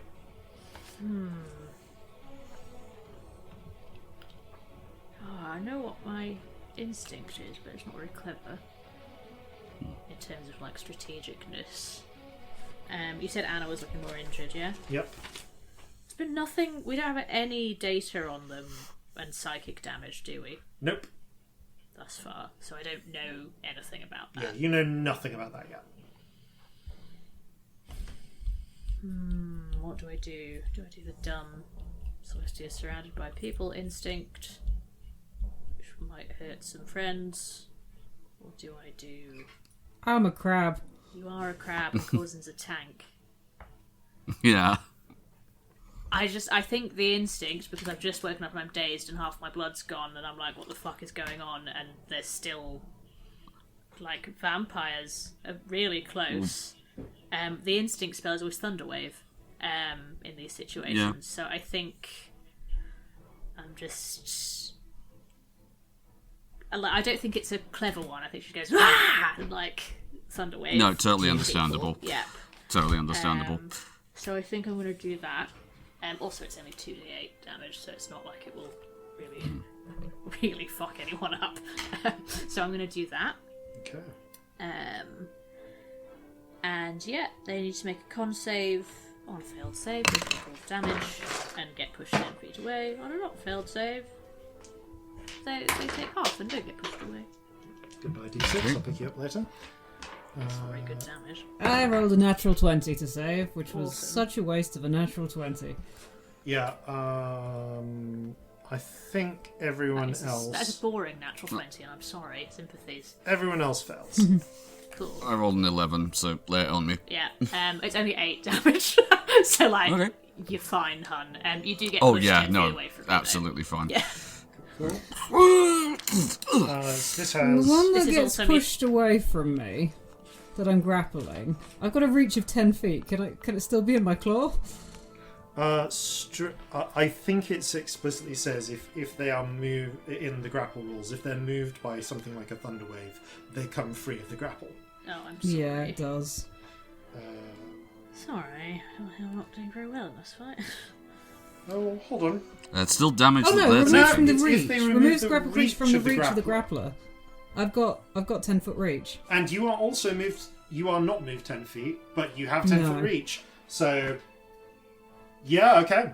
I will say Anna is flung over you, and you reach out with your other pincer and grab her on the other side. So you've still got hold of Anna. So Anna is pushed to the other side of Scamp. Meanwhile, Victory, Corzin, Dennis, and Lobay are all shoved 10 feet away. I'm just checking Glamour Bard things.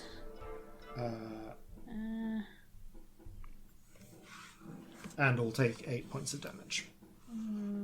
Glamour Bard things. Probably not that one, because that needs a rest. I don't know if we'll get one. So probably not that. Do I leave it? Do I give somebody inspiration? Actually, can I move anywhere without getting attacks of opportunity, or am I fucked? I mean, you Actually, certainly can now. You've just flung all of them 10 feet flung away. You just push Yeah. them all up. Yeah. I wouldn't mind some cover. Looking at your positions, right, instead of going down behind the Quaker, which will pass you through them, I'm going to say that you can take a bit of cover behind the edges of either the passageway you came in with or the one kind of to the top left of the map. I think I'll do the one we came in through. You Again, not a fan of mysterious tunnels. You pick yourself up and scramble to the entrance of the tunnel, giving yourself... you've got partial cover. So Yes, I Armor class up by leave 2. and try and recover for a hot sec. And I think I'm actually going to leave it there because I'm wary of conserving spells and stuff. Okay.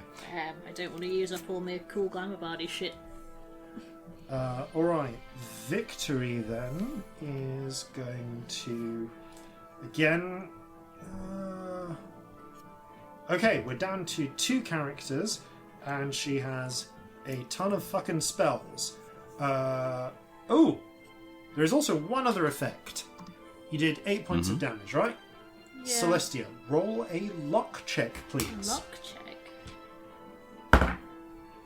18, shockingly. Okay, as the wave of thunder ricochets through the outwards through the cave system, there is you feel the ground God. quake a little bit. A couple of rocks, a couple of little pebbles like chip loose from the ceiling in places and tumble down, but you do not cause any sort of cave-in. Phew. Just remembered, we're doing we're doing thunder waves underground. This is a legitimate Yep. risk. Yeah. Yep. I did not think of this. It's been a while since we've been underground. Honestly, I should have made you roll for that when you did the like attack with the Shooting huge up amount at of the thunder ceiling. damage, but Yes, I didn't think of past, it. doesn't it? It's past now. Yeah. We'll just remember that for the future. Okay. I mean, also now that I've seen that happen, Yeah. I will think of that. You'll And think of is that this and character? decide, So yeah. that kind of that works. Okay.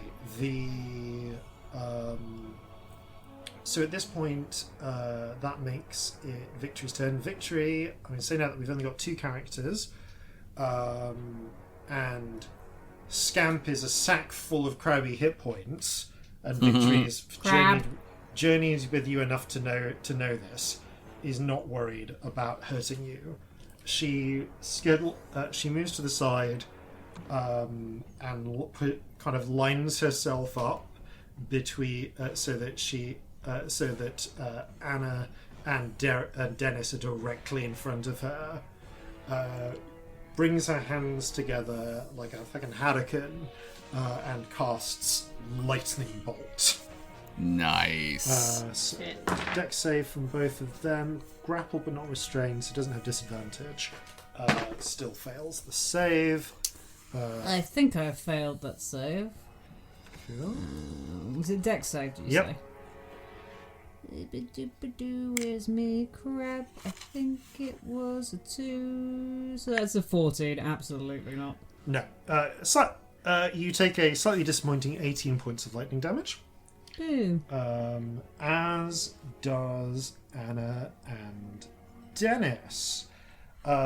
So Anna, Anna, along with part of your claw, I'm concentrating. have a bolt of lightning shot through them. Anna lets out a final screech as she turns to dust in your claw.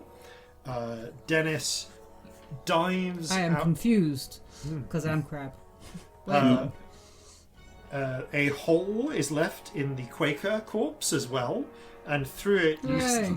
one of Dennis's arms and part of his torso have a huge dusty hole left in them as he dives to the side, barely avoiding getting struck through the center. Okay, that brings us to Scamp. There's still one there, isn't there? Yeah, Victory actually again has that moment where she staggers and clutches her chest, but it's fine. I'm gonna go snip. Snip, snip, snip. Okay, Snip, snip, snip. Oh, that is 24 to hit. that hits. You grab hold of Dennis. I realise I never added my strength modifier to the last attack I did. Oh well.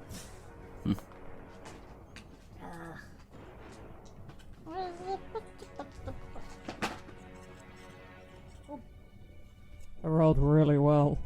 Okay. Excellent. I just rolled 38 on a 4d10. Oh my god. That's Look at you. really good. That's Three amazing. 10s and an 8. Okay. Plus That's a 5, great roll. So that's 43. Wow. Which is not magical, so it is. Yeah, so it's gonna be reduced. Nevertheless, please finish Dennis. I want to cut his head off with a pincer. Okay. I want to chop his head off. As Dennis swivels in place, praying for his next attack, you just reach forward, grab him, hold him up, and with your pincers just snip. The body flumps to the ground, turning to a cloud of dust, and the head evaporates into dust a moment later. Okay, we are not. I'm going to say we're not currently out of combat.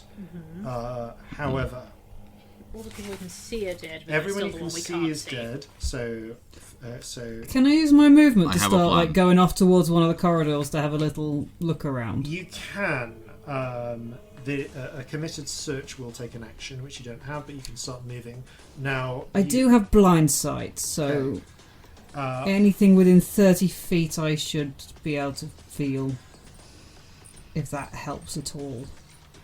Cool. That does. Blind sight. Blind sight works under not. So blind sight works a little similarly to dark vision. And I will note that you are particularly sensitive to vibrations and air currents. And that is kind of vibrations, air currents, and a little bit of like, I guess it would be infrared vision. And that's sort of like the combination of those things is how your blind sight works. So it's not infallible. Something can still stealth around it. Oh yeah. Now you have It's fun though to think of how it works. I don't think I really thought about it. You have 4 choices. I'm going to go clockwise from the route you came in from. So the route you came in from, which slopes slightly upwards, we're going to call it, and we'll call that path 1. Path 2 slopes slightly downwards. Path 3 slopes slightly upwards. Path 4 slopes slightly downwards. I will head down. So would you like to go towards path 2 or path 4? Which one's closer? Is one closer at the moment? No, you're still broadly in the centre. Like I will go to path 2. Sorry, I don't think my intelligence is 1 right now. I was going to go. Which one did I see them thinking? No, there's no thoughts. Only crab. Okay, crab scan. That was the trade-off. To be You fair. kind of No thoughts, just pinch. you clamber over in towards path 1, which is where path 2, which is where Lobe is. Right, top of the round. Then Crab. Corzin. Okay. Seeing this like very quick visual assessment that Celestia is in fact up and okay, once that's done, he is going to cast Locate Creature and try and find Cole. Ooh, yeah, that'll work.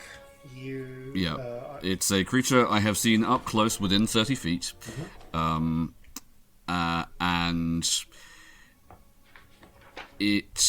presuming he hasn't either polymorphed or moved further than 1,000 feet away from me, I know his exact location. or rather, yeah, you sense the direction to the creature's location as long as the creature is directly within 1,000 feet of you. If the creature is moving, you know its direction and its movement. And the way what this will look like is basically the octopus is going to kind of put one of its arms to its beak, like it's sort of wetting a finger and testing the air, and then point in the direction of the creature. Okay. So cute. So you envision. So cute. You envision your memory of what Cole looked like in that flash of light. Yep. And like the ambivalent octopus feels this same kind of takes this sense and quests outwards for a moment, holding up its tentacle, and seems confused. Can't seem to sense Cole right now, or at least Okay. Cole doesn't seem to be anywhere it can find. Alright, then it senses the nearest creature of that type.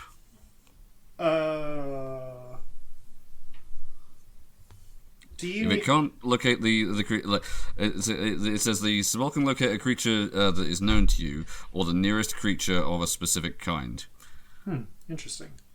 This is a specific kind. If you're going to make it either or, that's fine. But I think the wording of this is either or. Like your intent was to find Cole. Like this spell, yes, it's All right. one action, concentration up to an hour, within 1,000 feet, and you do not at this moment, like at the moment you cast it, you don't sense Cole within 1,000 feet of you. Okay, I'm going to keep the concentration up on this because Yeah. it will last for up to an hour. And if he's changed shape and comes back into the shape, it should ping. Yeah. If I can't sense him immediately, keep looking. He can't have buggered off that quickly. Okay. So, Low Bay then will take her action to start to kind of frown, start looking. At this point, I'm going to say that Shanti is going to camber out. Would some light help? Yes. Okay, she turns on her phone, torch, and starts shining it as people direct.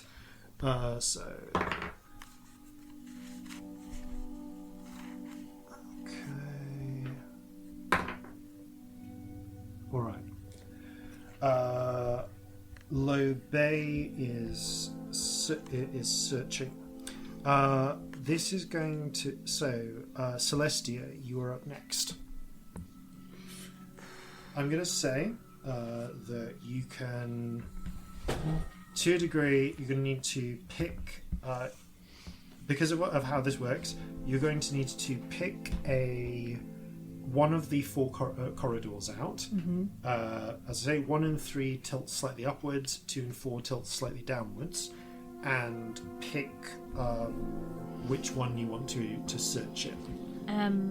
Can I also put some dancing lights about? Yes, you can. Just generally in this room, and like one in front of each tunnel, because frankly we've made enough noise now that I don't feel like stealth's a big deal. There's the multiple gunshots have gone off. Yeah. So I do that, and then you said there was one that didn't go down. So there's 1 and 3 go up, 2 and 4 go down. I'll say that you put your 4 dancing lights like at the limit of where they can go at your range, so that you got 1 in each tunnel getting some illumination. Yeah, I will do one of the ones that go up. Let's say tunnel 1. Okay, this is... I think this is perception. Perception. Yeah, I'm literally just looking. Yeah, it's a I choice don't of want to waste perception any or spells. survival. Definitely perception. Rubbish at survival. Perception. That is 17. 17. And sorry, again, which corridor was it? 1. 1. So it's the one you came in through. Oh, I don't want to do the one that I came in through. Sorry. Can I do 3? 3. Okay. Yeah, I basically I just don't want to do one of the ones that faces down because I'm weird about tunnels. But I'll do the other one. Peer up, looking. You can't see anything right Cool.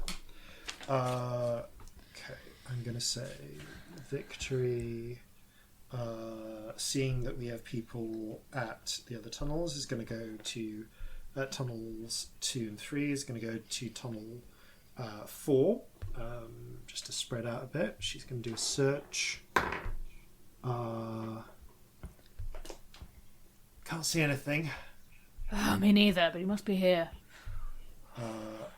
Okay, that brings us to Crab Scamp. I guess I'll go further into my tunnel and see if I can see anything. Okay, make a perception check as the crab, please. You scramble, you crab walk a little bit further down tunnel 2. Oh, with advantage, because Lobé is functionally assisting you. Oh, good, because right now my perception is one lower than normal, making it a -1. Whoa. That's a 5. Well, the pair of you currently can't don't seem to be able to find to find anything down tunnel number 2, but that might be because you're a you just start clawing at the wall, seeing I'm a if it's crab. hiding behind any rocks. Pick one up, turn it around, put it down. Corzin. Okay, Tunnel 4 still hasn't been explored Tunnel yet, has 4 it? has Victory peering down it. But okay. Again, you've got... Yeah, it's... Currently you have people at tunnels 2, 3, and 4 as successful as their perception checks have been. Okay, how... you said that the chamber itself is about 30 foot tall, Yeah. right? Is there a way I could clamber up the sides to see if just getting a tiny bit of elevation makes a difference? I mean, you don't need to clamber up the sides. You can clamber onto the dead Quaker. To Perfect. get Yep, I will stand atop the dead Quaker. Okay, pick a direction to look down then. What tunnels 1, 2, 3, or 4? I mean, actually, this makes it a little harder to see down tunnels 1 and 3, but a little easier to see down tunnels 2 and 4. Okay, I'll have a look down tunnels 2 and 4, and if I can, I'm just going to briefly peer into the ethereal as well. Doesn't require concentration.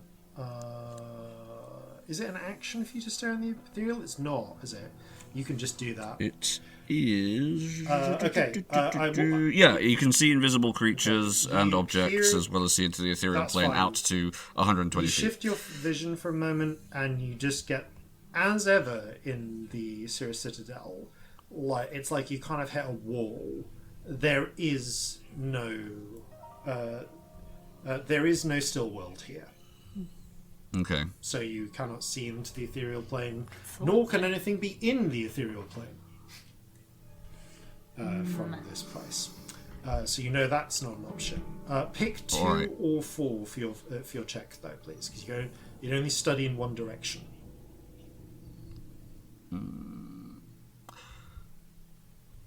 2. Okay, roll your perception check, please. Sight-based? Yes. Okay, that is... 28. At the very edge of the light that Celestia's dancing light down this corridor is illuminating, you catch, just for an instant, wisps of dust spread thin against the floor float just out of the orb's range. There, he's fucking there. He's misted himself. Okay. He's going for reinforcements, isn't he? At which point, shouting that, we are back into a more active combat. So at this point, I'm still maintaining concentration. You are going to... you kind of use your movement to get up on top of the thing, but everyone else can act. Lobé is going to break into a run down the corridor. I'm going to say that with it, she's able to get up toward just up to where Celestia's dancing lights are with a dash. That brings us to Celestia. I don't know what to do against a cloud of dust, to be honest. Hang on, how near is everyone to the corridor? I'm gonna... Equidistant from all of them. Yeah, you're kind of all equidistant. I'm going to say, for the purposes of this, that it's a 60-foot run to... it's 60 foot to get to where the dancing lights are. Okay, so actually, this might be a time where people could benefit from randomly being able to move. Yes! Yes, it would! Cool, I'm gonna do that. So Celestia appears to pull herself together a bit after, honestly looking quite rattled and freaked out by the whole situation. Just puffs her chest out, looks fabulous. Looks you all, and you'll get 11 temporary hit points, and you can move if you would like right now. I would very much like to, yes. The crab would very much like to move. Yeah, I figure if we're on a chase, that's actually quite useful, right? Okay, crabs and codes. Skitter. You all kind of clustered into the hall. You all cluster into the hallway, with the exception of Celestia, who's kind of at the back. Yep, that's fine. I mean, you can move 30 feet closer to it. So I guess... Actually, yeah, everyone except for Lobay, who can continue rushing forwards a little bit further. Actually, what's the range on your inspirations? Is it sight? I think on mantle it's like 30 feet. 30 feet, okay. Everyone except Lobay, who is already well ahead of you. Oh, 60 feet, sorry. Oh, great, okay. Yeah. Oh, Lobay then is the one get benefits and is able to run another 30 feet. Yeah. Just into the darkness beyond the dancing light. The rest of you are able to kind of wedge yourself into the corridor. So you are all now 30 foot down the corridor, at 30 feet from where the dancing light is, and I guess 60 feet from Lobay. Just trying to decide if there's anything else I can do to a dust cloud. Anything gust of wind based? No, fucking nothing, mate. You have no idea. Fairy Fire doesn't feel worth it unless there's multiple targets, to be honest. Because that could technically maybe outline the dust, but Can't go invisible if he's fairy fired. Yeah, but he kind of already is, isn't he? He's not invisible. It just made him a lot easier to hide. You were able to see him. You were able to see him. I basically just gave him advantage on his stealth check because he turned into dust. You know what? If he's going for reinforcements, it might actually be a good moment for Fairy Fire, mightn't it? Yeah. Maybe I'm going to do Depending on Fairy how close Fire. they I'm are, going to stay hung back, so I'm not in direct line of damage. But I'm going to throw a Fairy Fire down the corridor.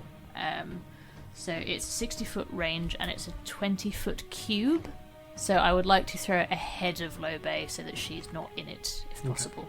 Yeah, you basically throw it into the place where you've just seen. Yeah, it's like the purple bit of the Rainbow Spirit shoots out and does some light. This is a dex save.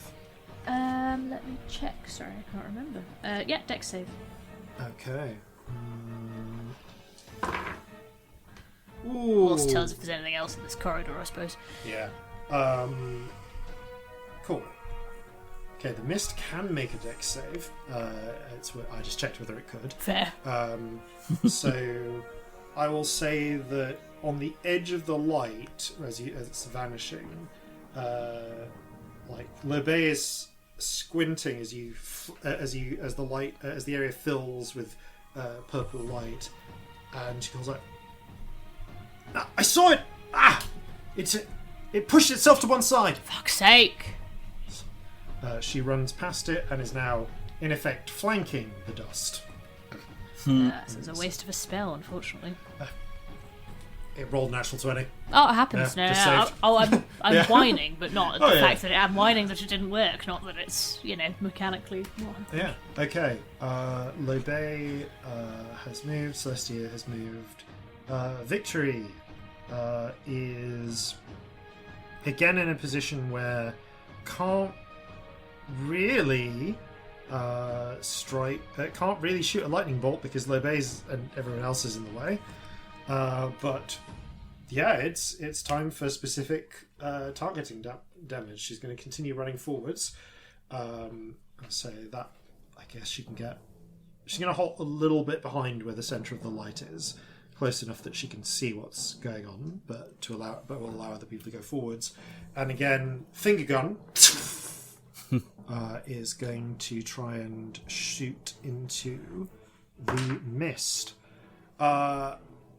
Okay, with the flash of lightning as the bolt kind of from her finger jolts through the air, it seems to ground itself harmlessly in the rock, but in the sort of flash of light before while it's there before it vanishes, you see dust burning up around it as it leaves a hole within the dust cloud.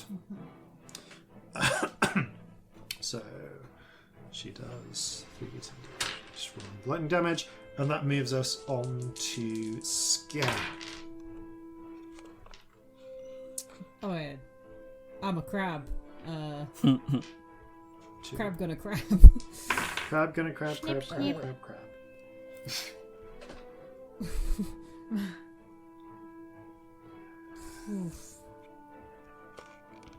How far away am I? I will say that you, because of the extra movement you got, you can get right up to the edge.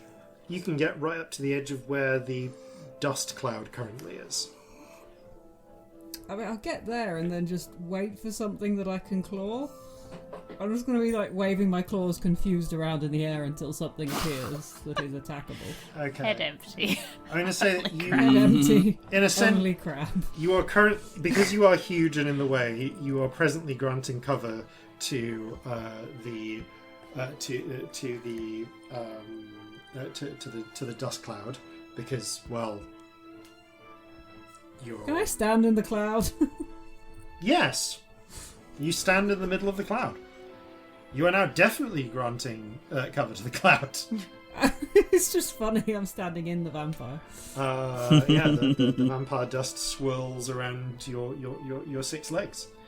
Okay, that brings us to Cole. What's Cole gonna do under the circumstances? That's a good question. Well.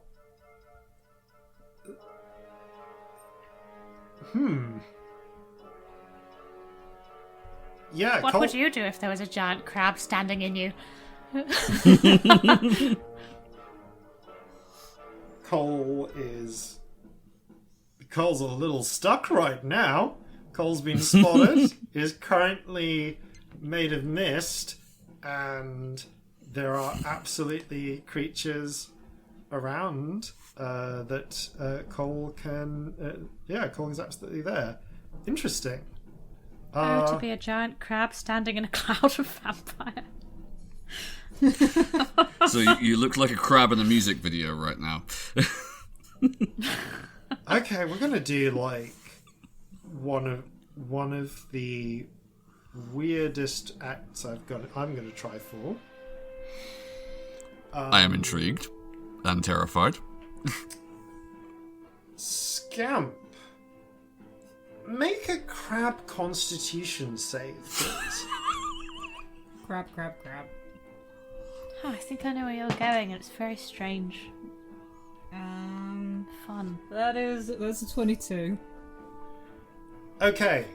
The dust attempts to flow into your airways and hide inside you. But with your little book lungs, you are... Oh, that's Can't terrifying. breathe dust, can breathe air and water. It's amphibious. And crab. And has enough in its weird little... I think crabs have book lungs. To be able to expel the dust. So the attempt to hide inside Scamp is a failure. In which case, that's got to be its action. Cole's weird day. It's gonna move. It's gonna continue trying to flee further down the corridor. Can move 20 feet, so it stops just so the dust cloud is directly in front of Lobe now. It's still a dust cloud. It does seem to regenerate, seem to grow a little thicker, recovering from the crackle of lightning that burned some of it away. Interestingly, now that you know what to sense, even as it's passing out of the dancing light cone, you can now feel the air currents and perceive it. Scamp. Okay, Corzin. Okay, I am going to run as far down this corridor as my movement will allow. You get within 25 feet of Dusty O'Cole. Okay.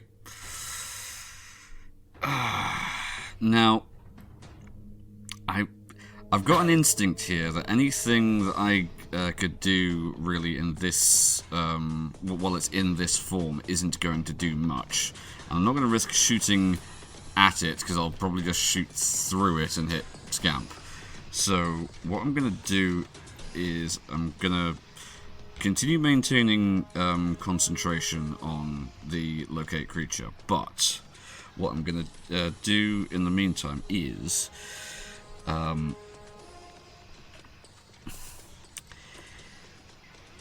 am going to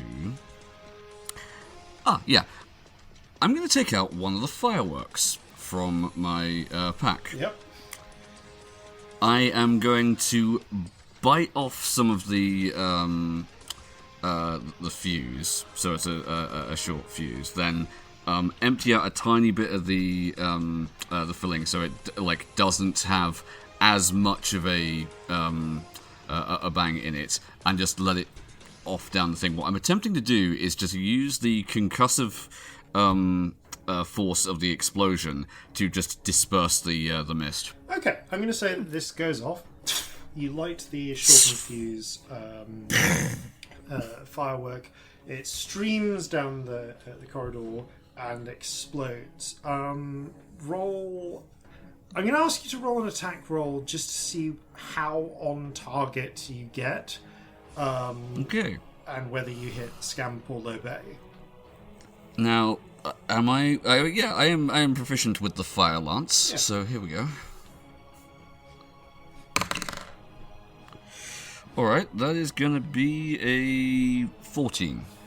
14 is a bit short, so I'm gonna say that your shot is a bit short.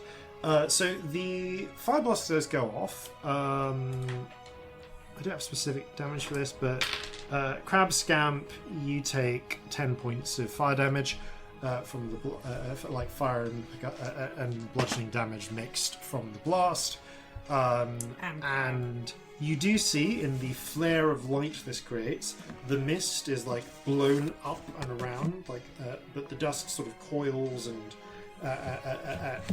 continues to roll and roil. It looks like this sort of damage, whatever that did, it didn't significantly harm or disperse the vampire.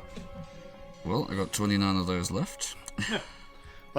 Not bad, but on this occasion, no, it's not effective. Okay. I will just keep pointing. It's right there.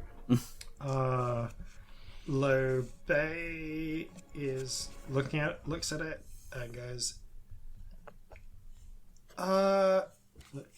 right, and she takes her sword, draws her saber, and starts sort of batting ineffectually at it. Actually, quite ineffectually. You get the feeling that it's more like she's trying to stir it up and disrupt it a little bit. Lobe is basically using the aid action to assist the next attack made against it. Cool. Fair. Celestia. Still don't know what to do, unfortunately. Any more of that there radiant damage you got? It's not worth it for one creature. No. And also, I don't know if it will even work on a dust cloud. Yeah, I will say that you have seen Victory's lightning damage the dust cloud. Okay, so lightning would work. Yes. All right. So therefore, thunder would probably work. Maybe. I don't know. Like, that 5th level spell is absolutely not worth it for one creature. Then it is the only thing that I have that does Radiant. Like, there is not another spell that does that.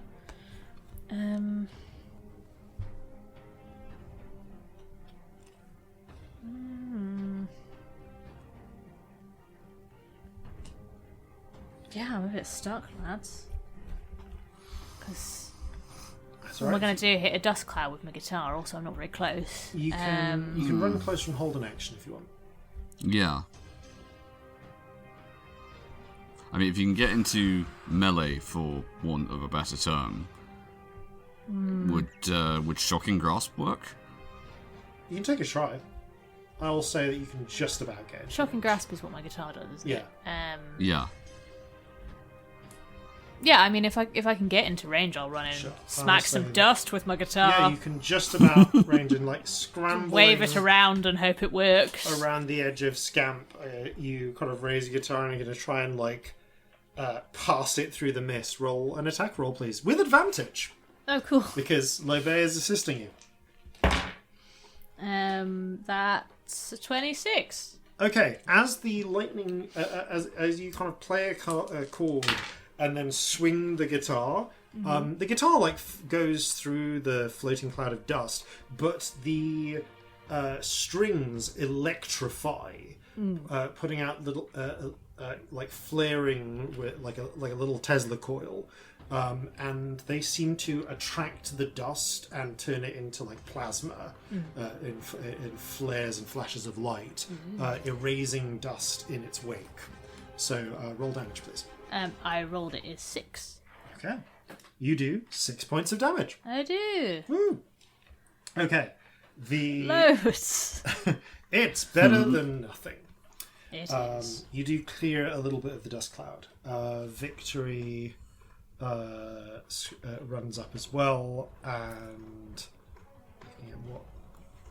what's her better attack here? Honestly, yeah, no, her better attack is still the little lightning bolt jolts. So she comes up closer. Yeah, that hits, and again the little arc of lightning passes through the mist, burning it away for 19 points of lightning damage. This one, it might not be glamorous, but looking at it, you've about halved the mass of this dust cloud now. Yay!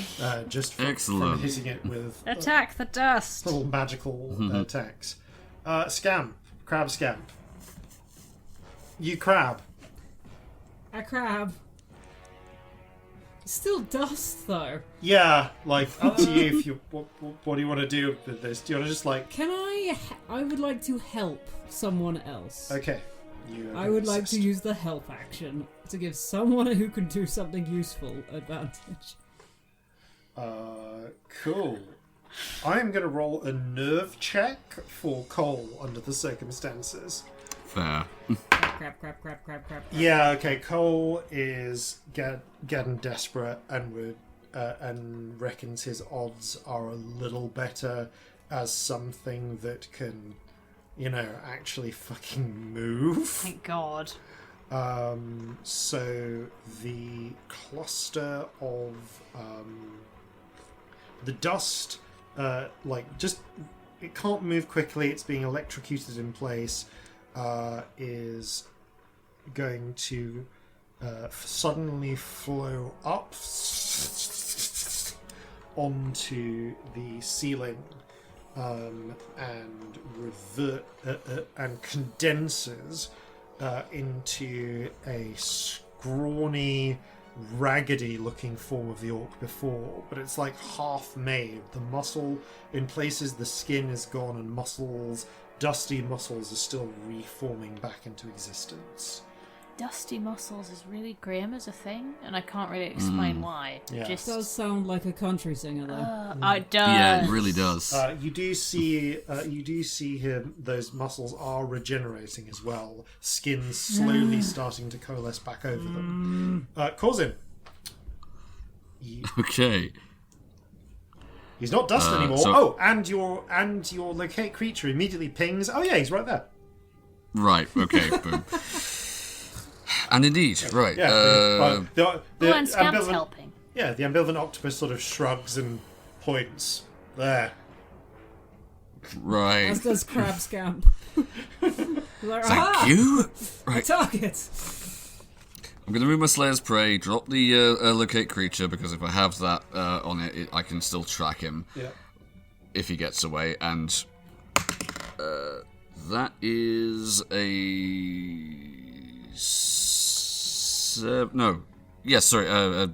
18 to hit. That hits. Roll damage. Okay. Right, that is 9 percussive and a further 5.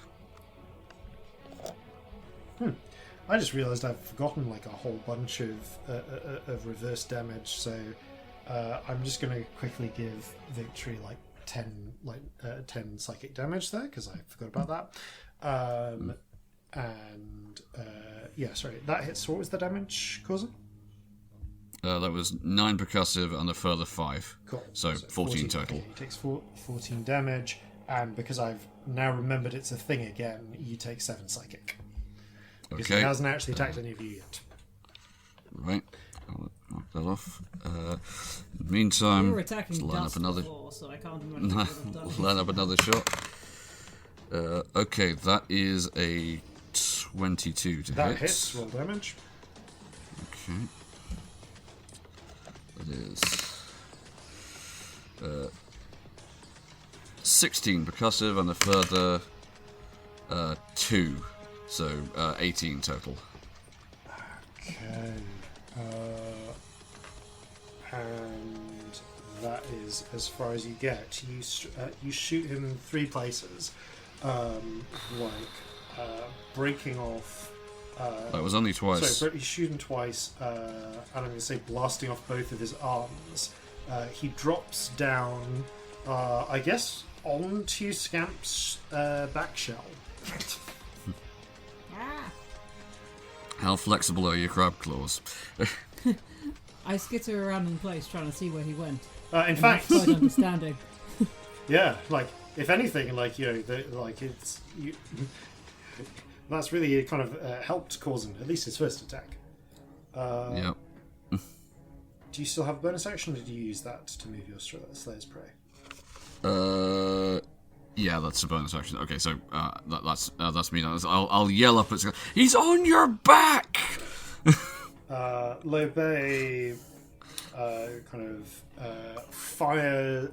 draws her crossbow, fires slightly off target to get Cole to flinch. Is gonna aid Celestia any attacks you make. Oh, this is such an annoying situation because we absolutely don't want him to run away. So I can't do Dissonant Whispers, which is my best damage on one thing. I'm not like a heavy damage person. I have a lot of like weird spells, Yeah. and that's my damage I roll. would But say it will that- make him run away. Yeah. Cole is currently missing both of his arms. Is he like real fuck? Yeah, like he's got no skin anymore. Both his Oh, I'm arms just are gonna gone. smack him in the face with my guitar and hope it works. Yep. Okay. Fucking Yeah. die! Roll an attack with That's what advantage. you hear. Oh god, that is a hole. What is my spell bonus? My brain's not working. A whole 15. That hits. No way! That advantage clearly matters. Hell yeah. As Lobe fires quolls, distracting 10. him, you leap into the air, like guitar raised axe style, and bring it forward. Flying squirrel. Yeah, just straight through his face and chest, shattering his body and turning it back into dust, which, unlike before, doesn't swirl, but just puffs into a cloud and then falls still at last. He lost his soul to rock and roll. He did. You're left for a moment, breathing heavily, coughing from the dust, trying to get into your lungs, though at least not forcing its way into your crab lungs. It's just dust now. It's just dust now. Crab. And the aftermath of that, we will discuss after these, no doubt important, messages. Broken laws. I thought I saw myself some stuff in the last cave-in, but that is nothing to what we saw when we found the body of the Quaker. You know Quakers, giant underground dwelling beast, causes cave-ins, scourge of every legitimate miner, underground or over, but we found it, cold as the stone it lay on. It's illegal. And welcome back. As the dust settles, literally, you are now free to, you've now identified at least, you find yourselves waiting at the remnants of, I've already forgotten the name, coal. And back towards the centre of that junction point, you have the dusty remains of the others. They're not completely turned to dust, I should say. Most of them are, but there are scraps and fragments of clothing and belongings that seem to have fallen to the ground and are like half hidden in the dust. You're able to to examine these with the aid of dancing light and Shanty's phone. Most of what you find is slightly depressingly ordinary belongings. A small belt knife that was like of the penknife type variety that was not used in the fight. Much like Scamp's, really. Though Scamp, if you'd like to replace your knife with this one has a handy little swivel so that you can fold the blade into the handle. No, I've still got claws, so I think I'm okay. Right now, your concerns are more crab. Yeah, unless there's like a good reason to drop the crab at this moment, I'm going to stick with crab because I don't think I'm actually going to be particularly helpful in looking at this. I might take it and offer it to them later. So yes, you can have a penknife. There are a couple of other. You find a slightly depressing brass locket with a painting with a little watercolor picture of someone in it. That is a bit depressing. Now very dusty. Oh god. It reads. It has an engraving. To Dennis, my dearest love. Oh, Dennis. Oh no. Yeah. Poor lad.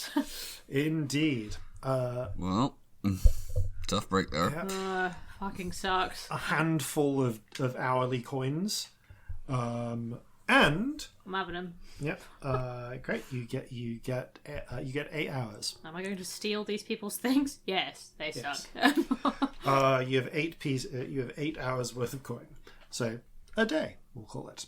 Not bad for a day's work. And you also find another, quite covered in dust, some more scraps of paper. It looks like they found these journal pieces and folded them up for their own keeping. They look like they've had very carefully and neatly folded. One of them had placed them in like a scrap of handkerchief, probably to keep it safe, somewhat reverentially. Can I, since Scamp is in no shape to pick these up, Celestia, can you roll a d6? Yeah. Corzin, can you roll a d6, please? Yep. 6. 1. Great. Okay, who would like to read theirs first? Or rather, would like me to read theirs first? Either. Celestia, you go first. Sure. Yeah. Celestia, A fair amount of this section of journal remains intact. Yay! Enough for you to read the dwarven script. This place is a death trap. I am fortunate only that it is without sun, though that cursed crusader near killed me. Have you got a copy of this for the chat? Oh, yes I do. I'm Sorry, going to I pop find it way these. easier to take it in if I can also see it. Yep, no, you're quite right. I'm going to stick this in. I'm going to stick both of these. Sorry to interrupt into you. the I chat. won't remember anything if I can't also see it. No. Add it to the Google Doc. The D and Google doc. Yeah. Yeah. Very atmospheric. Thank you. Thank you. No, thank you for the reminder. This place is a death trap. I am fortunate only that it is without sun, though that cursed crusader near killed me. Only doom awaits me deeper in, but it is too dangerous to head back. I may never reach the core of the citadel and the last secrets of the giants, but there is no need. I have found something else. My enemy's legacy. A city of innocent souls, childlike in their beliefs. There are traces here of a schism between the would-be eternal guardians of this place, traces almost erased from their history. The weaker ensnared and overpowered the stronger, and exiled her into the wilds, leaving this city under his influence, but quite unprotected from someone like me. It will take time to turn these strange, law-fearing people to my ends, but time is one thing I will never run out of, and I am more than persuasive enough for the task, especially as their law only extends so far up and so far down. So long as I can get people to venture deep enough, I need never want for food. She will return someday. When she does, her city will be mine, her works turned against her. Then the first rule shall be obeyed. That's the end of this passage. Is she the Drow Empress / lawbearer then? Do we think? Would make sense, although who was the he that was referred to earlier on? The Crusader. Don't know. I mean, we don't. I should probably stop being a crab at this point. Yeah, I think if you want to join in at all, you're going to have to at this Yeah. point. Yeah, Like, otherwise you just can't. You sign language crab for it with your pincers for a Scamp, moment. I don't understand what that means. I'm really tired. I'll be honest, neither did I. I don't know what I was trying to say. Like, fuck. Okay, what do you want? I don't speak crab, darling. Crab form disintegrates into golden light, and you. Yeah, no, I don't know. I'm going to have to read that because, quite honestly, language meant nothing to a crab. Scamp Let reads me it. have a little look. Yeah, you skim through this quickly. Okay.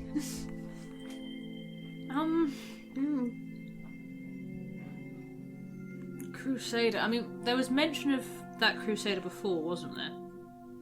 Yes. The Master, isn't it? I mean, no, the Master feels like maybe a different person again.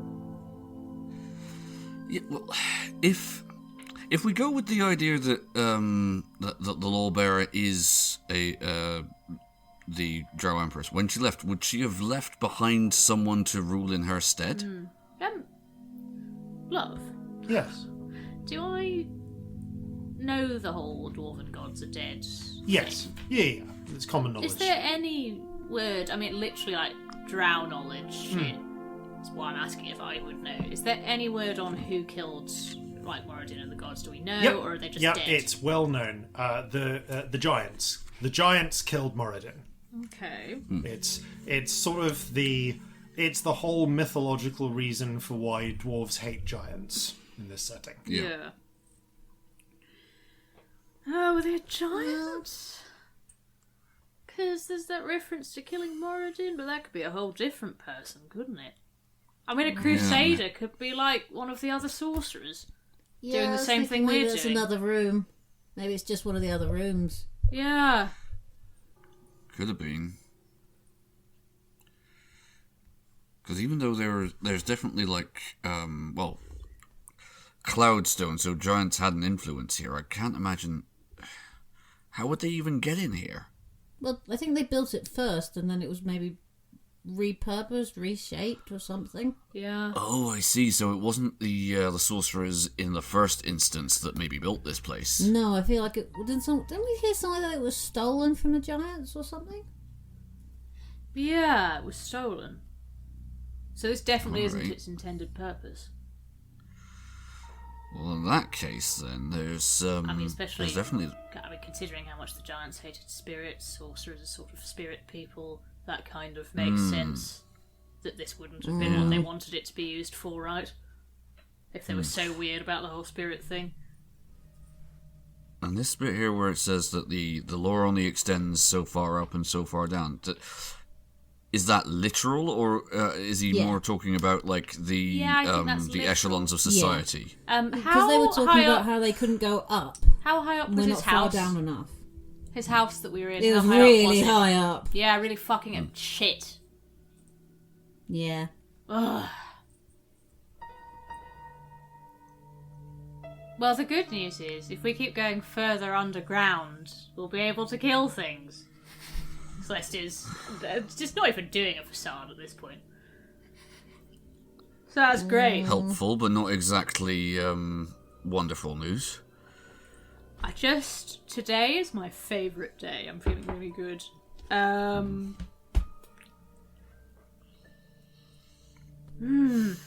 What it sounds like... I don't know, my sort of current running theory. Somebody exiled Drow Empress / Lawbearer. Maybe. Maybe. I don't fucking know. And then... this guy, who is the Vampire Master, who's gone all weird and doesn't get to speak anymore, maybe he took it over him. I'm losing track, friends. Where are you all at? You got any theories, or should we just try and find something else? If she was expelled, like forcibly, Is she in the wild somewhere? well, that would make sense. But if it Is she if in it a really is pillar in the wilds? the, Could she be in a pillar? it's certainly It's possible. But like she's not. But if it's- She's not in flesh, right? She's a copy. Could she be in a pillar? Yeah. Absolutely. It's possible. Or just driven into the wild in a weird... and kept away by the pillars from here. Maybe. So we know there's something out there that changes things. Does it track That with what sounds you know? like her. Yeah, does it track with what you know of the Drow Empress, though, that she'd just, like, leave and give up and go somewhere else? This is mean, not darling, the this is same 800 person years that's out ago. there. This is her Could have been 800 years ago. Could have been a totally different person, Yeah, then, you're right. completely different. I've no idea. And also, like, I mean, she's a bit mysterious anyway, to be honest. Like, I've met her that once, but, you know, her character isn't... Jason, correct me if I'm wrong. Her character isn't common knowledge. She's just the Empress. You have about as much knowledge of the character of the Drow Empress as you do of King Charles. Right. Yeah, I mean, like, she sounds like a twat, but, like, I don't know, you know? That's all I know, really. Alright. Let's have a look at this other one, then. Yeah. You unfold the other piece of paper. A cruel irony that I should flee my hated enemy to find traces of her passage in these ruins, centuries past.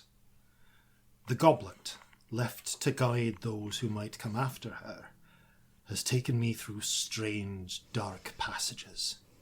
But for my gift, this lightless abyss might have taken me forever. It has taken enough of my thralls. Yet such a wonder! This library, this ancient archive of lost secrets, and both the tool I seek, as well as the blueprints to make more. If only the materials were not so scarce. Without the Empire of Giants to provide a manufacturing base, I can only make fragile copies of the original. conserving the meagre resources I can scavenge. That's the end of that extract. The library that we were in, was that in the Citadel or was that in the Void? That was in the Void. But it is worth remembering that you got here... We got here through the Void. So he could have been in the Void. Is that a giant library in the Void? Maybe. Certainly sounds like it, doesn't it? I know and there it are would lots of have, different ways to get here. Yeah. And it would have that sort of information in it, wouldn't it? An archive of lost secrets. I don't know, it's just such specific wording, isn't it? Yeah. That's exactly what it was. So he must have used the knowledge that he got there, combined with the resources that he had here, for it being a place originally built by giants to build those spirit traps. Yeah. I think he found the first one, didn't he? Probably the one we saw. The first one we broke. He found the tool and the blueprints to make more. So he found one, and then the second one we destroyed was his copy. Yep. Or at least one of the copies he made. Alright. I don't trust him to only have two. He had blueprints. He could have made loads of them. I would if I was him. It's plural in the text. It's what? It's plural in the text. It's copies. Yeah. It's not a single. I hate this so much. Yeah. If I were a megalomaniacal vampire, where would I hide something this precious? The blueprints? Yes. That's the question, isn't it? It'd either have to be... Okay, I have a terrible answer. Go I on. wouldn't have one copy. Why would you have one copy? Not. That's stupid. Well, he did like to hoard knowledge and to prevent others getting hold of it. He did. And he did have an ego. I mean, yeah, it's also possible I wouldn't make another copy for security. You make a good point. So it's either whether he was stupid enough to only make one because his ego was too big, or whether he was... If I only had clever one enough. copy... Well, he was a clever person, yeah. I'd have to trust that it was fucking safe. Yeah. Like, you'd have to be so sure. Or really know that it's in your mind and ain't going anywhere. Yeah. Which, you know, it has. Well, one way or another, he can't make more now. No, but if there's a blueprint about, somebody else can. Exactly. Like, and I mean, maybe not sure right now, but somebody could. It needs to be gone, yeah. Yeah. Yes. With time, he figured out how to make all the shit, didn't he? Somebody else could. He's not the only long-lived person around here either, so if it's beyond, you know, a halfling lifespan, that's not a gate necessarily, is it? So, returning to the question, it's either somewhere in that great big tower of his, or it's further underground where he's hidden it and no one, or he thinks no one could find it. Well, I mean, we're already here. We might as well look underground first, right? Alright. Alright, down we go. So, I'm going to say that... I'm actually going to say at this point to cut a longer story a bit shorter. You've seen which of the downwards leading tunnels Cole was starting to go down.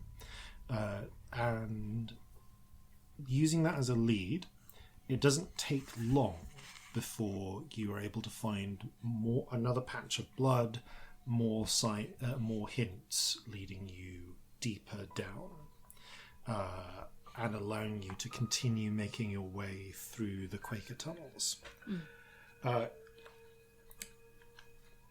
You reach a point where a few if the tunnels twist and interweave in places, but you now reach points where the tunnels have clearly been propped up and reinforced with bits of shaped stone at some point in the past. So there's obvious signs of masonry now. Again, it has the look that these were Quaker tunnels, but now they are secured in place, reinforced to avoid accidental crumbling. And you are getting deeper and deeper below the rock. I am going to ask. I'm going to ask one of you to lead an investigation check. Assume you have advantage with people assisting. Whose investigation is better these days? I think yours might still be better than just mine. because of Are you checkable proficient? trades. Well, luckily I've just rolled to keep it together, so that's fine. So we'll have me So do you it. don't have to. So that does not become a straight roll. Yeah. Yeah, so this is not looking good in feelings, but keeps it together for now. So that is not amazing, lads. I've got to be honest, it's an 11. So not okay. that good. Well, not the worst. Is it either, worth? Is it worth adding a tides? Not a tides, a bend luck to that. Maybe. It might be. I'll do it. Thanks. Yeah. Yeah, you could. Alternatively, someone. Oh, one. Just one. Alternatively, someone else could. I'll let someone else lead it without advantage, but you can give them inspiration. Well, I Okay. can give it a try. Yeah. Yeah, I am a little low on inspirations, honestly. Just in terms of if we've not got any rest coming up, we've got to fight. That concerns me. Hold on a second, actually. Does Low Bay have a better investigation than us? That's a good point. Low Bay, kind of discussing her relative skill, I'm going to say that, going behind it, Low Bay has a +5 to investigation. Oh, Like, better way than me better, then, actually. definitely. I've got Way a plus better. one. Okay, Low Bay is actually like... Yeah, this is a good point. Low Bay is actually a detective, Yeah. and sort of sees Can what we you're doing. help her? Yeah, sees what you're doing and goes, okay, I'm going to suggest if you're going to keep looking around like that, we'd better be a bit more methodical. So- Honestly, I can't fucking think when we're this far underground. Please help me. Right. That that thing with the light, the lantern you have. Yes. Yeah, it's called a phone. Okay, could you? Do you want Thank more you. lights? Would that be helpful? Yes. Great. Let's just. Okay, so LeBay is going to roll this. For convenience. Corzin, can you please roll a d20 and add 5? Sure. Alright, that's not great, but that's a 13. Okay, and you can now add any inspirational luck bending you want. I suppose I Again, better. with the fucking worrying about stuff. But yeah, I will add a d4. 2. Okay, Dang. that brings it to I am 15. 15. burning through my sorcery points as well. It is, however, enough that you're able to keep following the tracks going downwards easily enough. The signs of scuffling, while limited, while few and far between, are a lot easier to follow now that there are less branches. The tunnel keeps going down. But Low Bay does pause for a moment and frown.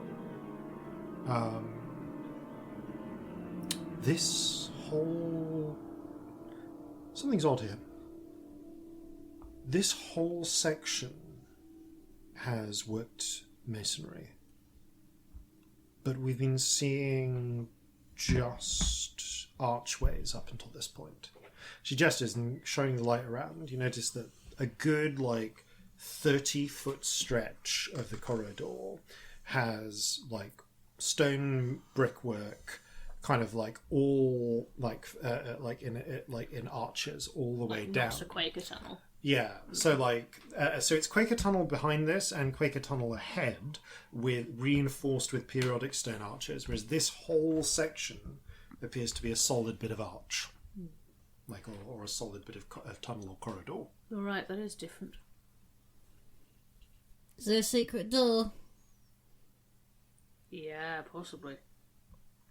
How would that work then? Secret door in the brickwork. All right, should we start checking? Yeah. Start poking things. Also, remember, if they can turn themselves into mist, they only need like a tiny crack to get through. Shit, you so have a point. You Poke very much things do. with my guitar. Alright, I'm gonna say, Scamp, you can, or I suppose technically Jeffrey, can lead this with a Thieves' Tools check. My Thieves' Tools is slightly better, but Jeffrey, I could bend luck for.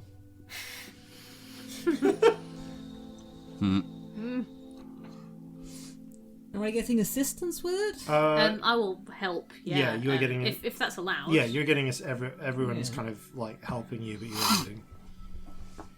In which case, Jeffrey will roll it, and Excellent. if needed, I will add. Yeah. Oh, 16. You might need Jeffrey might need that Let's assistance. see if it'll happen. It's a whole +2. Okay, that takes it to 18, which is Yeah. the DC. So We can't roll Phew. in the last 5 minutes, can we? really Jesus. cannot roll. It hurts. your instinct The only thing I've rolled well on is concentration checks. So. Oh. your instinct proves correct. Down one of the in between the brickwork joints, in just one of the bits of archway, Jeffrey, like fiddling with your like little thin tools, finds points where you can poke them all the way through and back, like a thin grill of holes that it's hard to see, but if you like if you push the phone right up against it, peer through, you think there's a room on the other side or some sort of chamber beyond. Well, we just get through that, don't we? yeah. I don't have a way that's stealthy. I could shout at it and it'll break, but that's not very subtle, is it? This appears to be ordinary worked stone, by the way. I was gonna say, if it's stone, I mean, it's going to cost me not a small spell, but I could make us a door. Probably worth it. Yeah. I'll do that then.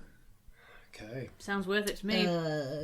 I'm gonna touch the wall and a door will just form. Yeah, with friends' guidance, you channel I'm magic. gonna make it a nice sort of rounded door. Like a little hobbit hole. Aww. Oh, okay. You Sounds make a nice. sort of circular sort of doorway spelt out, slightly dissonant from the architecture around it, but like with a pleasant sort of feel to this little oculus that opens up. Celestia, you'll need to like dip down a little bit to get through, but the rest of you are more or less able to step through comfortably into what appears to be a hidden workshop. Ooh. You see here is a smallish chamber, like, you know, it's comfortably sized, probably about 20 foot on a side, in which there are a series of different tools, in which there are racks and racks of tools carefully arranged on the walls, cabinets with countless drawers placed into them. You can see what appears to be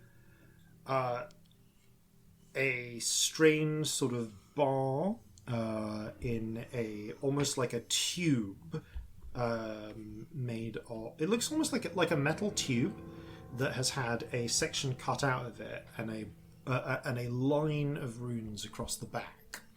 At one end, as well as in dwarven with an well, not in dwarven, but like, you know, in the sort of magical lines and scripts with a dwarven rune for on off essentially to one side, and a series of dwarven runes that seem to be numbers ranging from.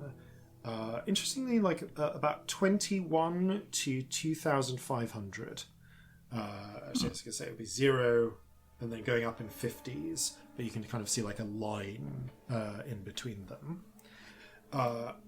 And what appears to be a tiny little anvil with hammers and so on next by, and other countless tools of the enchanter and as craft and metalworking and other types of crafts as needed. How does it feel in here? You're not getting the sense of wrongness that you got from the spirit traps.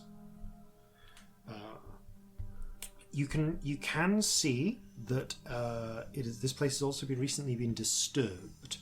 A number of some of the cupboards, one or two of the cabinets have been pulled open, wrenched open from the looks of it, and their contents vanished. Some papers and bits and pieces have been scattered to the floor in the effort, as if someone pulled things out of here in a hurry, or maybe went through things without really knowing where everything was. I know it's disturbed. Obviously it's not complete, but this is his workshop, right? Where he makes... Yeah. Looks like it. We need to search it, and then we need to make it unusable. Agreed. Yeah. Right. But we should search it first, because there might be useful shit in here. So, let's do that. Okay, I'm going to ask each of you independently to please make an investigation check, and I will have Lobe join. Can Specifically I with spend regard... a couple of minutes and cast Detect Magic? Yes, you can. You can spend 10 minutes to cast Detect Magic. By the way, Yes, a couple of Specifically minutes. with regards to this, can I try and make an educated guess as to what was taken by what's still there? Yep. I'll roll that into it. Investigation? Nah, it's a 7. Okay. 13. Okay, and Lobe rolls in as well. All right.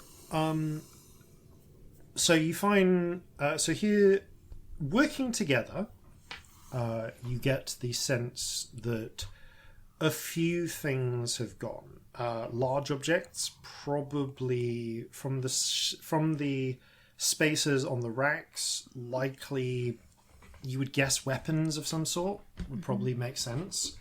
And indeed, thinking back to the magical batons that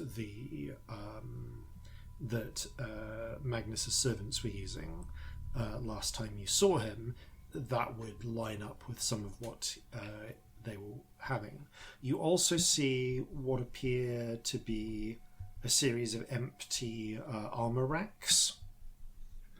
There is at least one case that has been pulled open with missing. It seems that there's small like sockets in it for 3 things.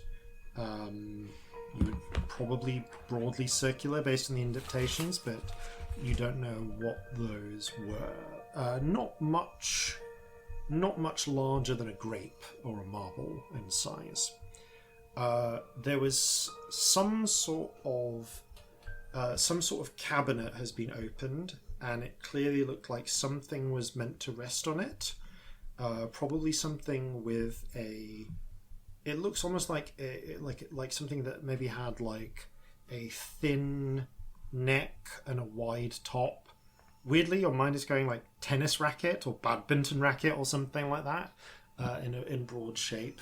Maybe a fan was sitting on it in a display form beforehand. If you wanted to, you also find a lot of paperwork. Most of it is quite detailed sketches and designs for different sorts of enchantments. If you were willing to spend up to an hour here, you could make some Arcana checks and see if you can identify more of those details.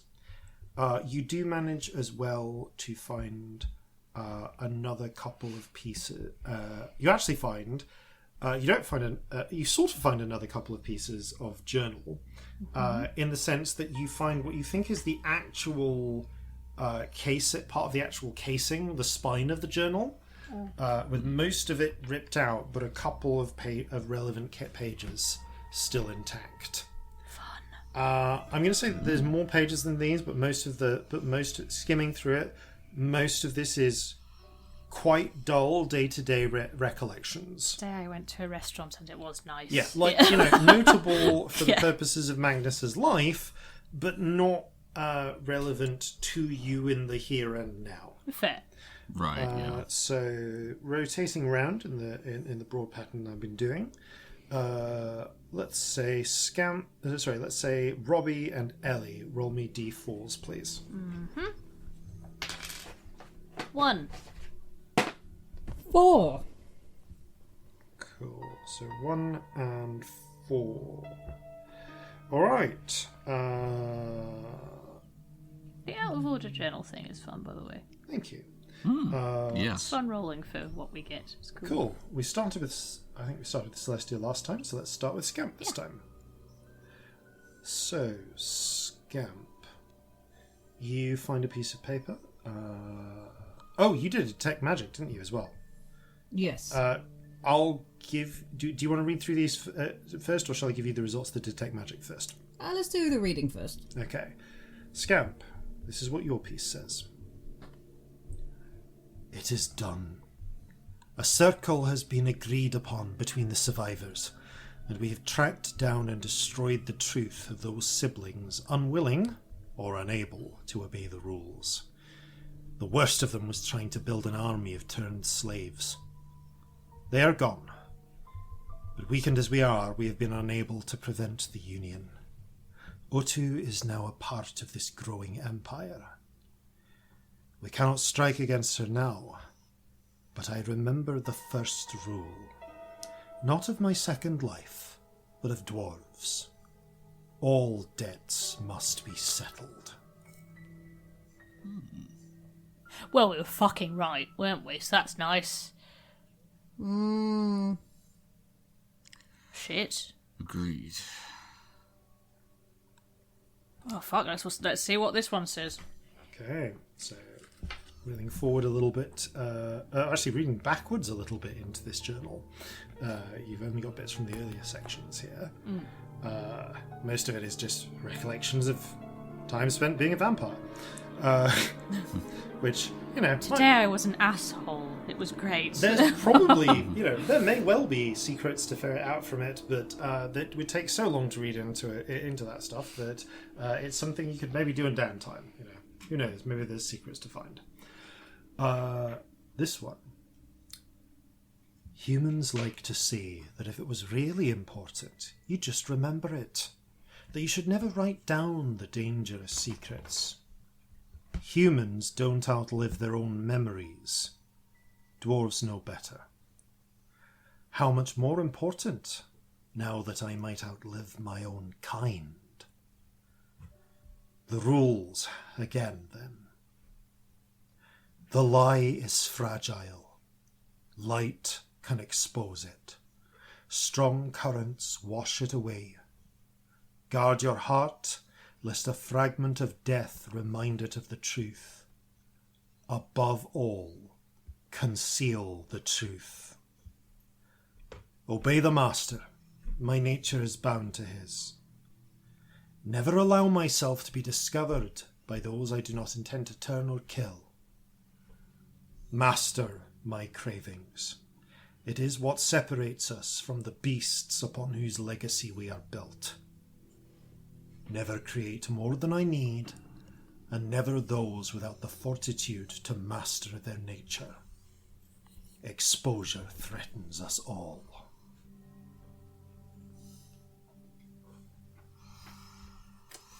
Interesting. So the only vampires are the ones that he thought could be trusted or controlled with it?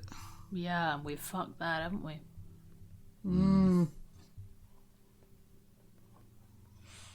That suggests to me that vampires are some sort of major link in the lore system. And them being discovered might fuck everything. I mean, don't get me wrong, there's also clear references to light and running water and stakes and all that stuff that we know, but I just...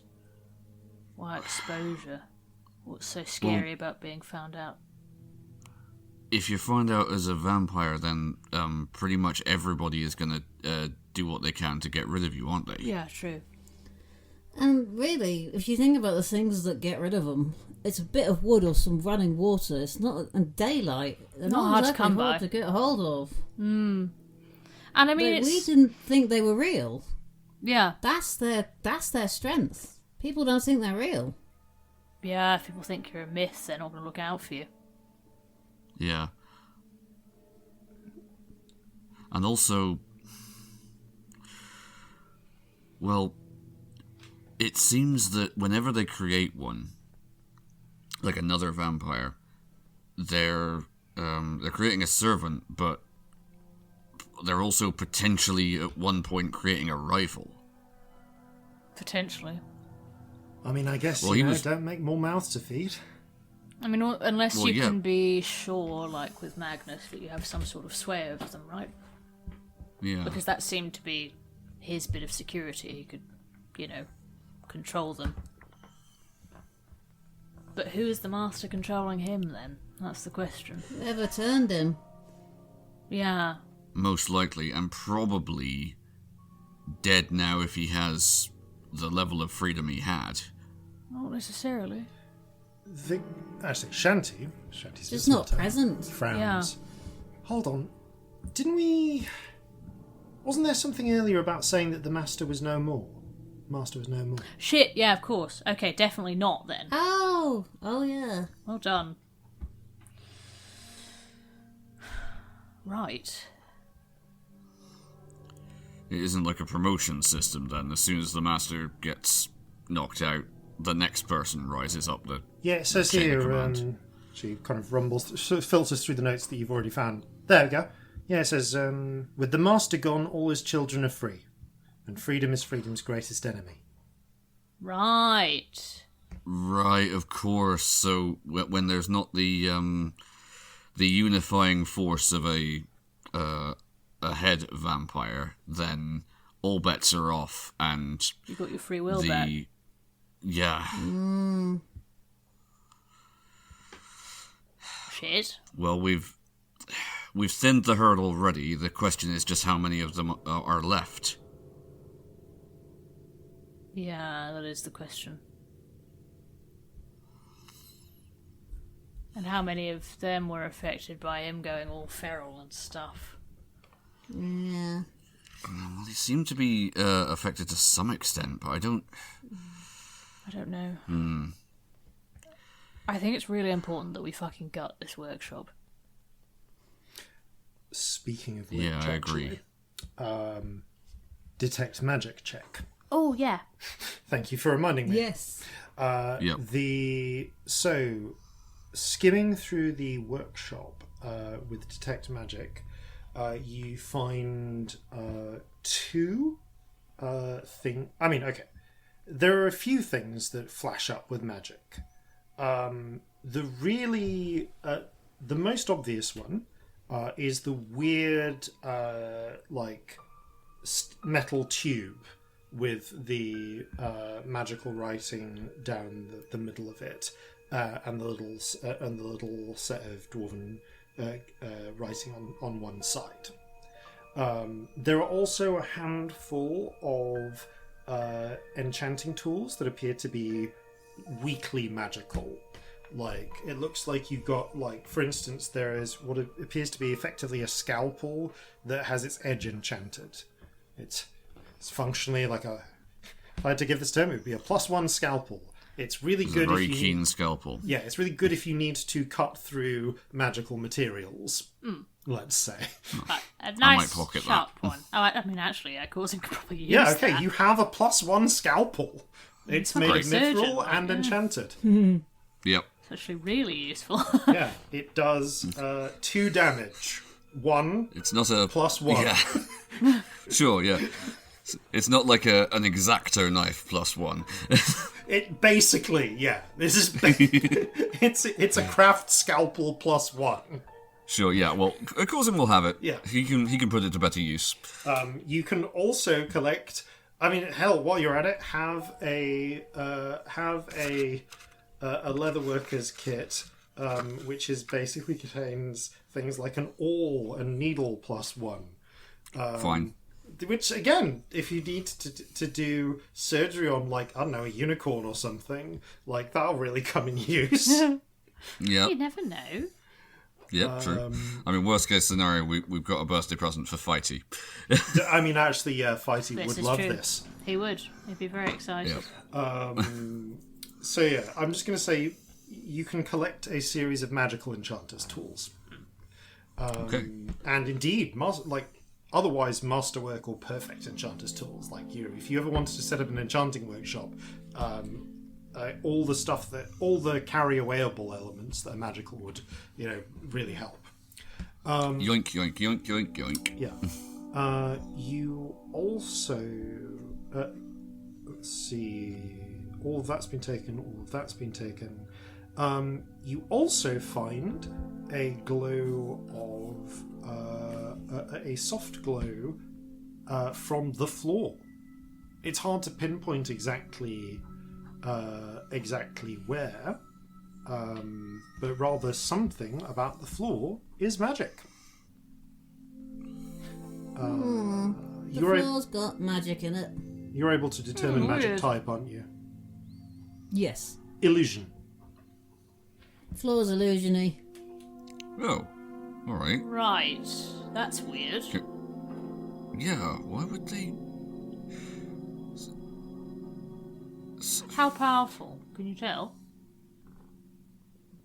Are you able to? I don't. That's also me Genuinely. asking the No, I DM don't if think I'm so. honest. No, not really. Okay, cool. Yeah. No, it's got some sort of illusion. I was just wondering because when I do illusions, sometimes it's also like like you could stand on it if I made a fake floor, and then if somebody got rid of it, you'd fall through. Well, now we can see that it's a thing. Maybe I'll start poking it and see if anything happens. For this entire time, I want to be looking for blueprints, if that's okay. Okay. That's my game. The pair of you... I'm looking for anything to do with how to make these pillars. Yeah. Cool. I'm going to say then... Both of you are kind of working together. Can you both make investigation checks with advantage? You have people helping you on both. Yep.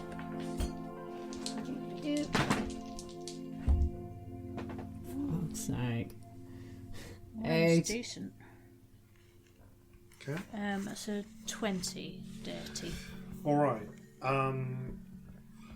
So, I'm going to say, Scamp, you spend... Right, I'm going to say that after 10 minutes you haven't immediately found anything, Scamp. Do you want to keep searching?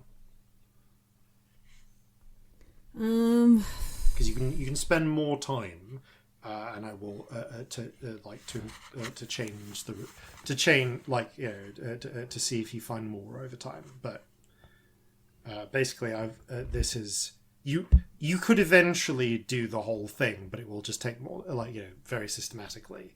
It will just take more time. So I'm just. It's a question of: are you willing to spend more than 10 minutes on this? Oh. I feel like maybe we need to. Okay. What do we think? I agree. Yeah. All right. So We don't want to miss anything here. Celestia first, then. You are able to find a series of not the blueprints that you're initially looking for, but you are able to find a lot of blueprints, and you are able to make out enough of.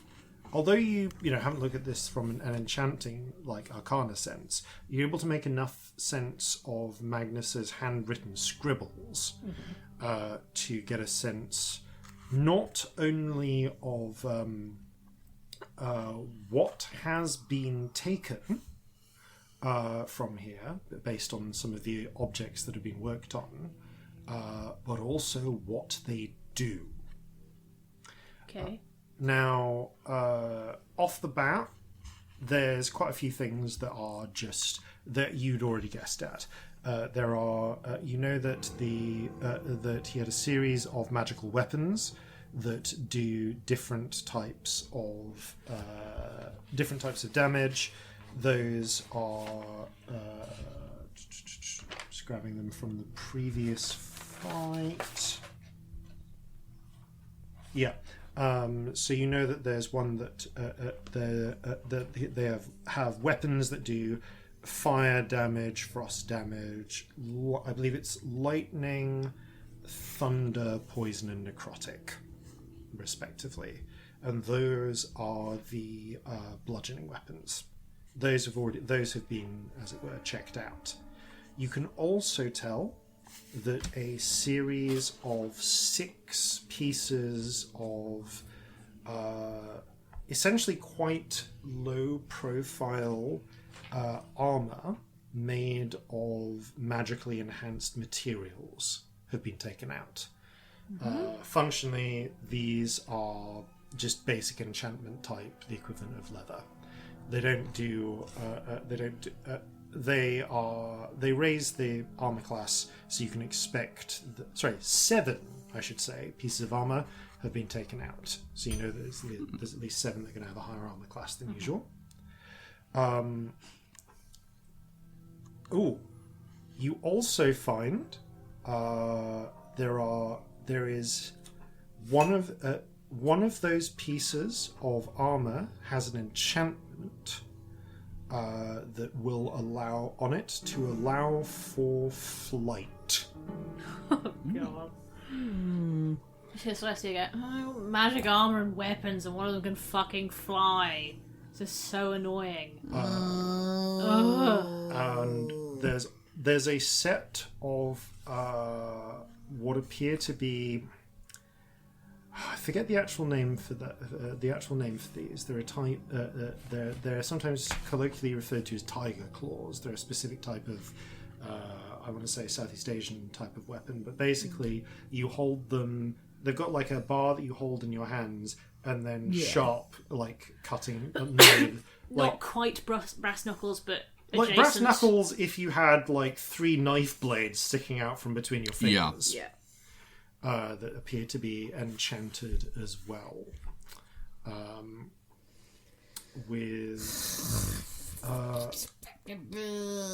know what? Can I ask you to roll 2 luck checks, please? A 1 and a 13. Okay. With necrotic and lightning, respectively. Okay, we're nearly. There are 2 more. Okay. You got 20, didn't you? Yeah.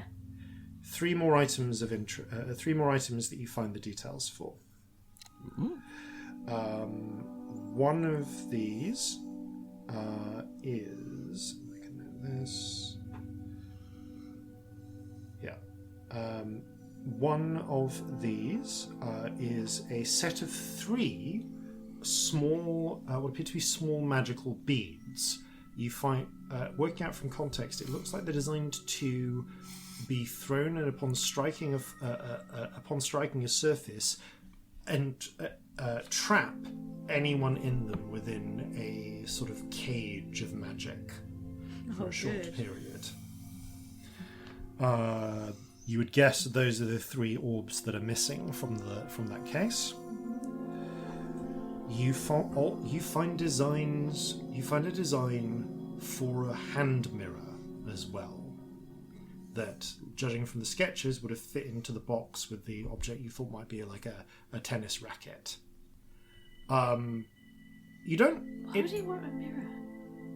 Yeah. It appears from the couldn't use sketches one. that this is based on the same sort of, on not dissimilar enchantment to what he did in the Looking Glass thing. It's something similar to a painting, but you can't work out exactly how it works. But the diagrams seem to show someone looking into it, and then the image of them sort of it's like you know how like when you draw like a view cone with like a picture of an eye, Yeah. and you get little lines going out. It's like a cone from that to the mirror, and then below it, them a step back, and the same cone coming out of the mirror, and like the outline of another person, identical to the first, in front of them. Maybe this is a mirror that can show vampires in it. That's interesting. But Why- it'd give you an Maybe. alibi. Yeah. If somebody ever raised suspicion, I've not seen you in a mirror before, you'd be like, you're not being silly, you can see me in this fucking mirror, you Well, stupid look at bitch. this mirror That makes right sense, here. I Yeah. suppose. The last thing you find, the penultimate thing actually, there's one more thing, is there's not a design for it, but you find you find it in Magnus's torn up journal bits. The edge of a design for a ring you recognise, the ring that was on Magnus's finger, and half a sentence saying, not, because the part's torn, not complete proof, but beneath the sun without. And that's as much as you get. Sun protection ring, anyone? Yeah. That would make sense. Yeah. Although the sun's not real here, isn't it? Well, he could have been planning to go back out at some point. I suppose, yeah. And also, he had to get here as well. But he did. If he was a vampire before he got here, yeah. No reason to assume he wasn't, really. True. The very last thing you find, after an hour of going through everything and Scamp methodically searching the ground, Tearing up everything Is, I come near. moving things around. Oh yeah, you also find out that weird cylindrical thing. It's a magical forge. You can set the temperature on it. Oh. Literally just if you give it an experimental pressing, and the lines in the middle heat up, and yeah, you can just. This is just a magical forge. It just creates hot air in the center of it. Right, that's That's the forge. impressive. Yeah. I want it. Stick it in a bag. Uh, Fit in a bag. Actually, yeah. I mean, while you're spending an hour searching, Shanti and Victory work together and manage to remove it from the wall. It takes up the whole of a bag of holding, but you can take it. Well, no one can make anything in a forge here now. That helps a little bit with my sanity. After a ludicrous amount of just searching the floor by touch, you finally find a portion that to your fingers does not match what your eyes are seeing.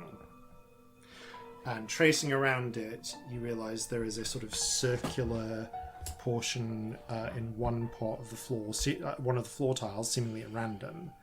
And after a little bit of investigation with assistance from Celestia as well, you find a little switch that depresses, and you're able to pull up out of the floor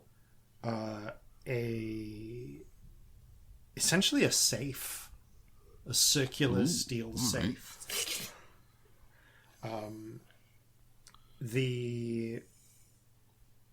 I will say that that again, save a long time. Jeffrey, if I can goes at this thing for Yep. a I was while. about to say Jeffrey.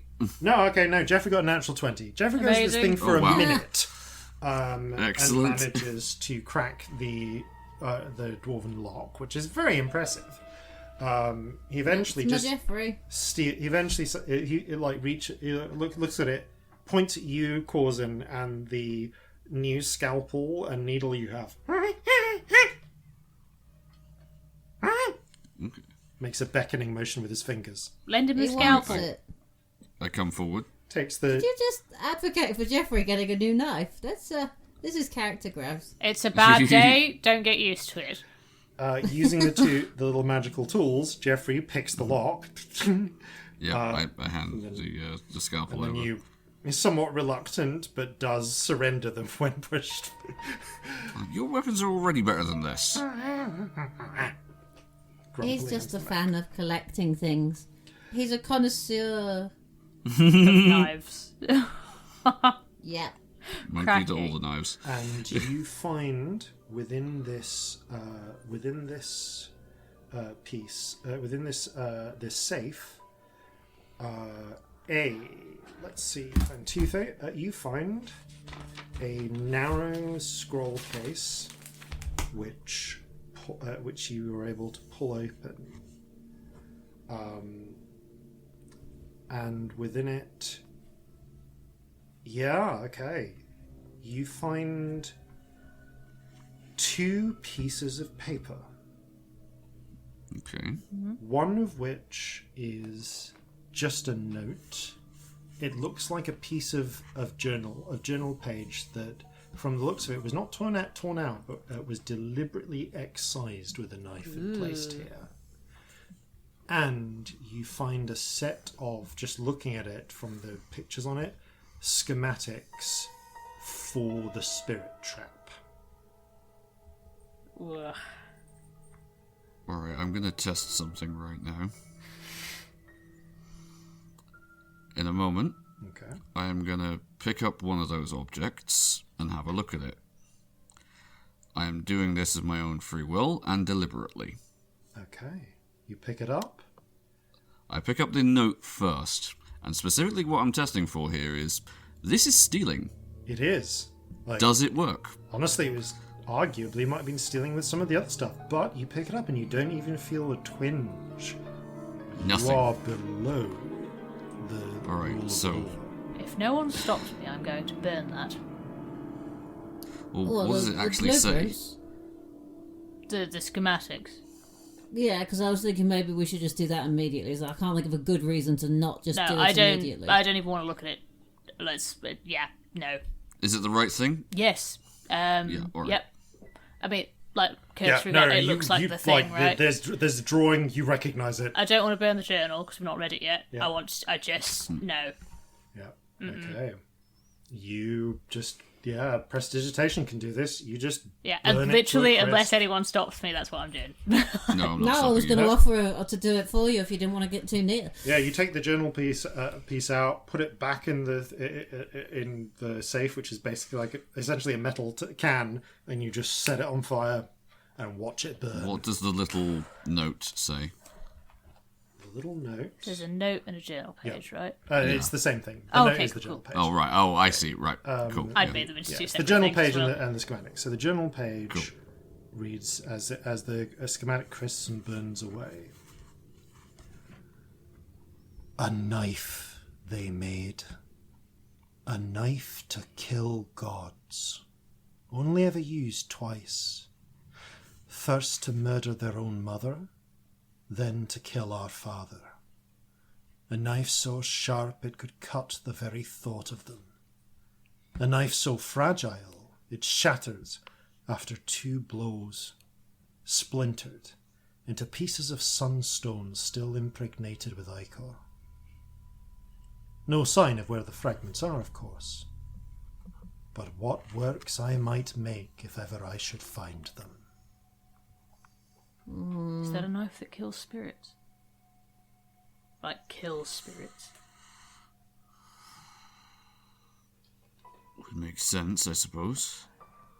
But it says if it was used twice, once to kill Moradin, presumably, and then First to murder their Again. own mother, and then to kill our father. Is he still talking about the drow? Was it a spider god? could be. Or was it the giants made something to kill the gods? Killed their own god. Killed Moradin. Yeah, Could be. that would make sense.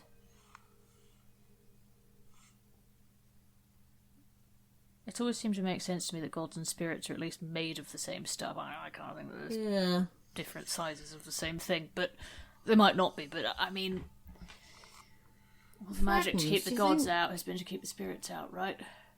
We How seem to long be have there offering. been sorcerers? Were there sorcerers before they killed the gods? That's a very good question. Yeah, that is a very good question. Hang on, were you so? Did we come from the fragments of Sunstone? Maybe, or were you a way to hide gods? I mean, you can trap a spirit in a pillar, right? Right, Yeah. that's the thing you can do. Yeah. But they couldn't trap you in a pillar.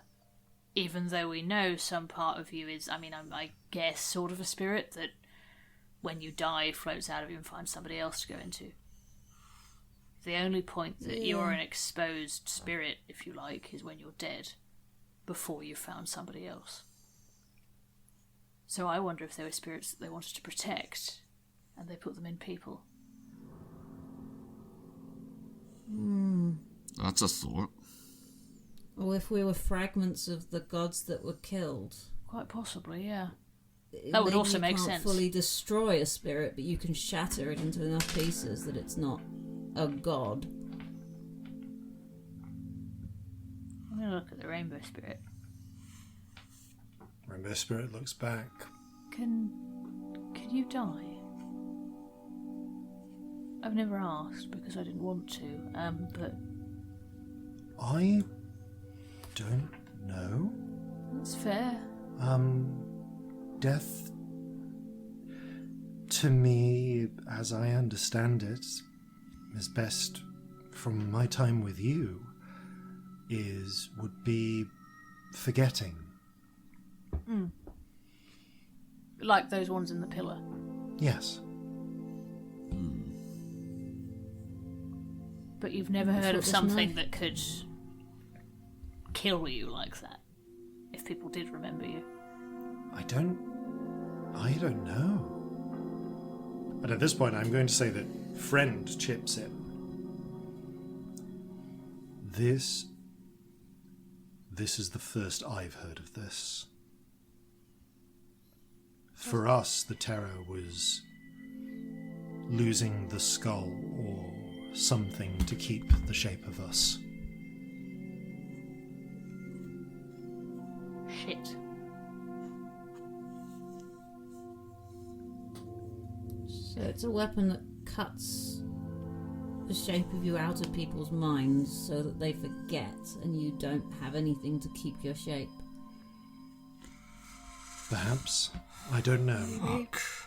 Or maybe it doesn't matter. Maybe it's the one thing that makes it not matter if you're remembered. Maybe you can actually A just knife kill a so spirit sharp or a it god. could cut the very thought of them.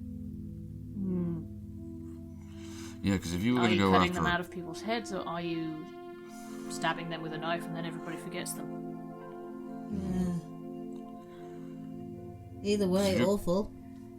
Yeah, because if you're going after a god, as far as I was always thought, the only way you can entirely get rid of a god's influence is to destroy all of the god's worshippers. But Well, if technically, this- from what you were taught was there is one god, and the only way that you get rid of these filthy heathen cults is to convert or kill all of their worshippers. Killing Yeah. the witnesses, yeah. point being is like we know that other, if not gods, then clerics of different gods exist. I mean, And like, they do Corzin have kind of power. oscillated that, I mean, Yeah. Yeah, all the conclusions that I'm like, oh, spirits are just like yeah. good Yeah, gods. I'm Like, just saying, that's like, all you know- conclusion that this character has drawn. Oh, Like, yeah, Okay, it's yeah. absolutely reasonable as a conclusion. It's just that you weren't taught that. You were Okay, fair, you were fair. raised in a solidly monotheistic religion. Fair. Okay then. So Corzin will say,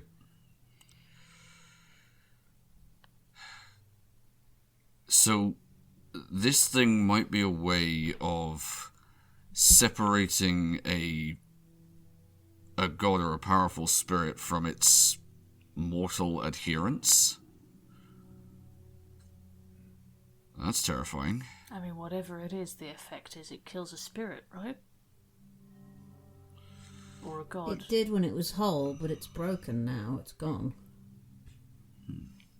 Yeah, he's also said, imagine what I could do with just the shards of it. Is it Oh yeah, here? no, the shards. The shards are still going to be dangerous, but maybe they're gone. Maybe they're what's in the centre of this place.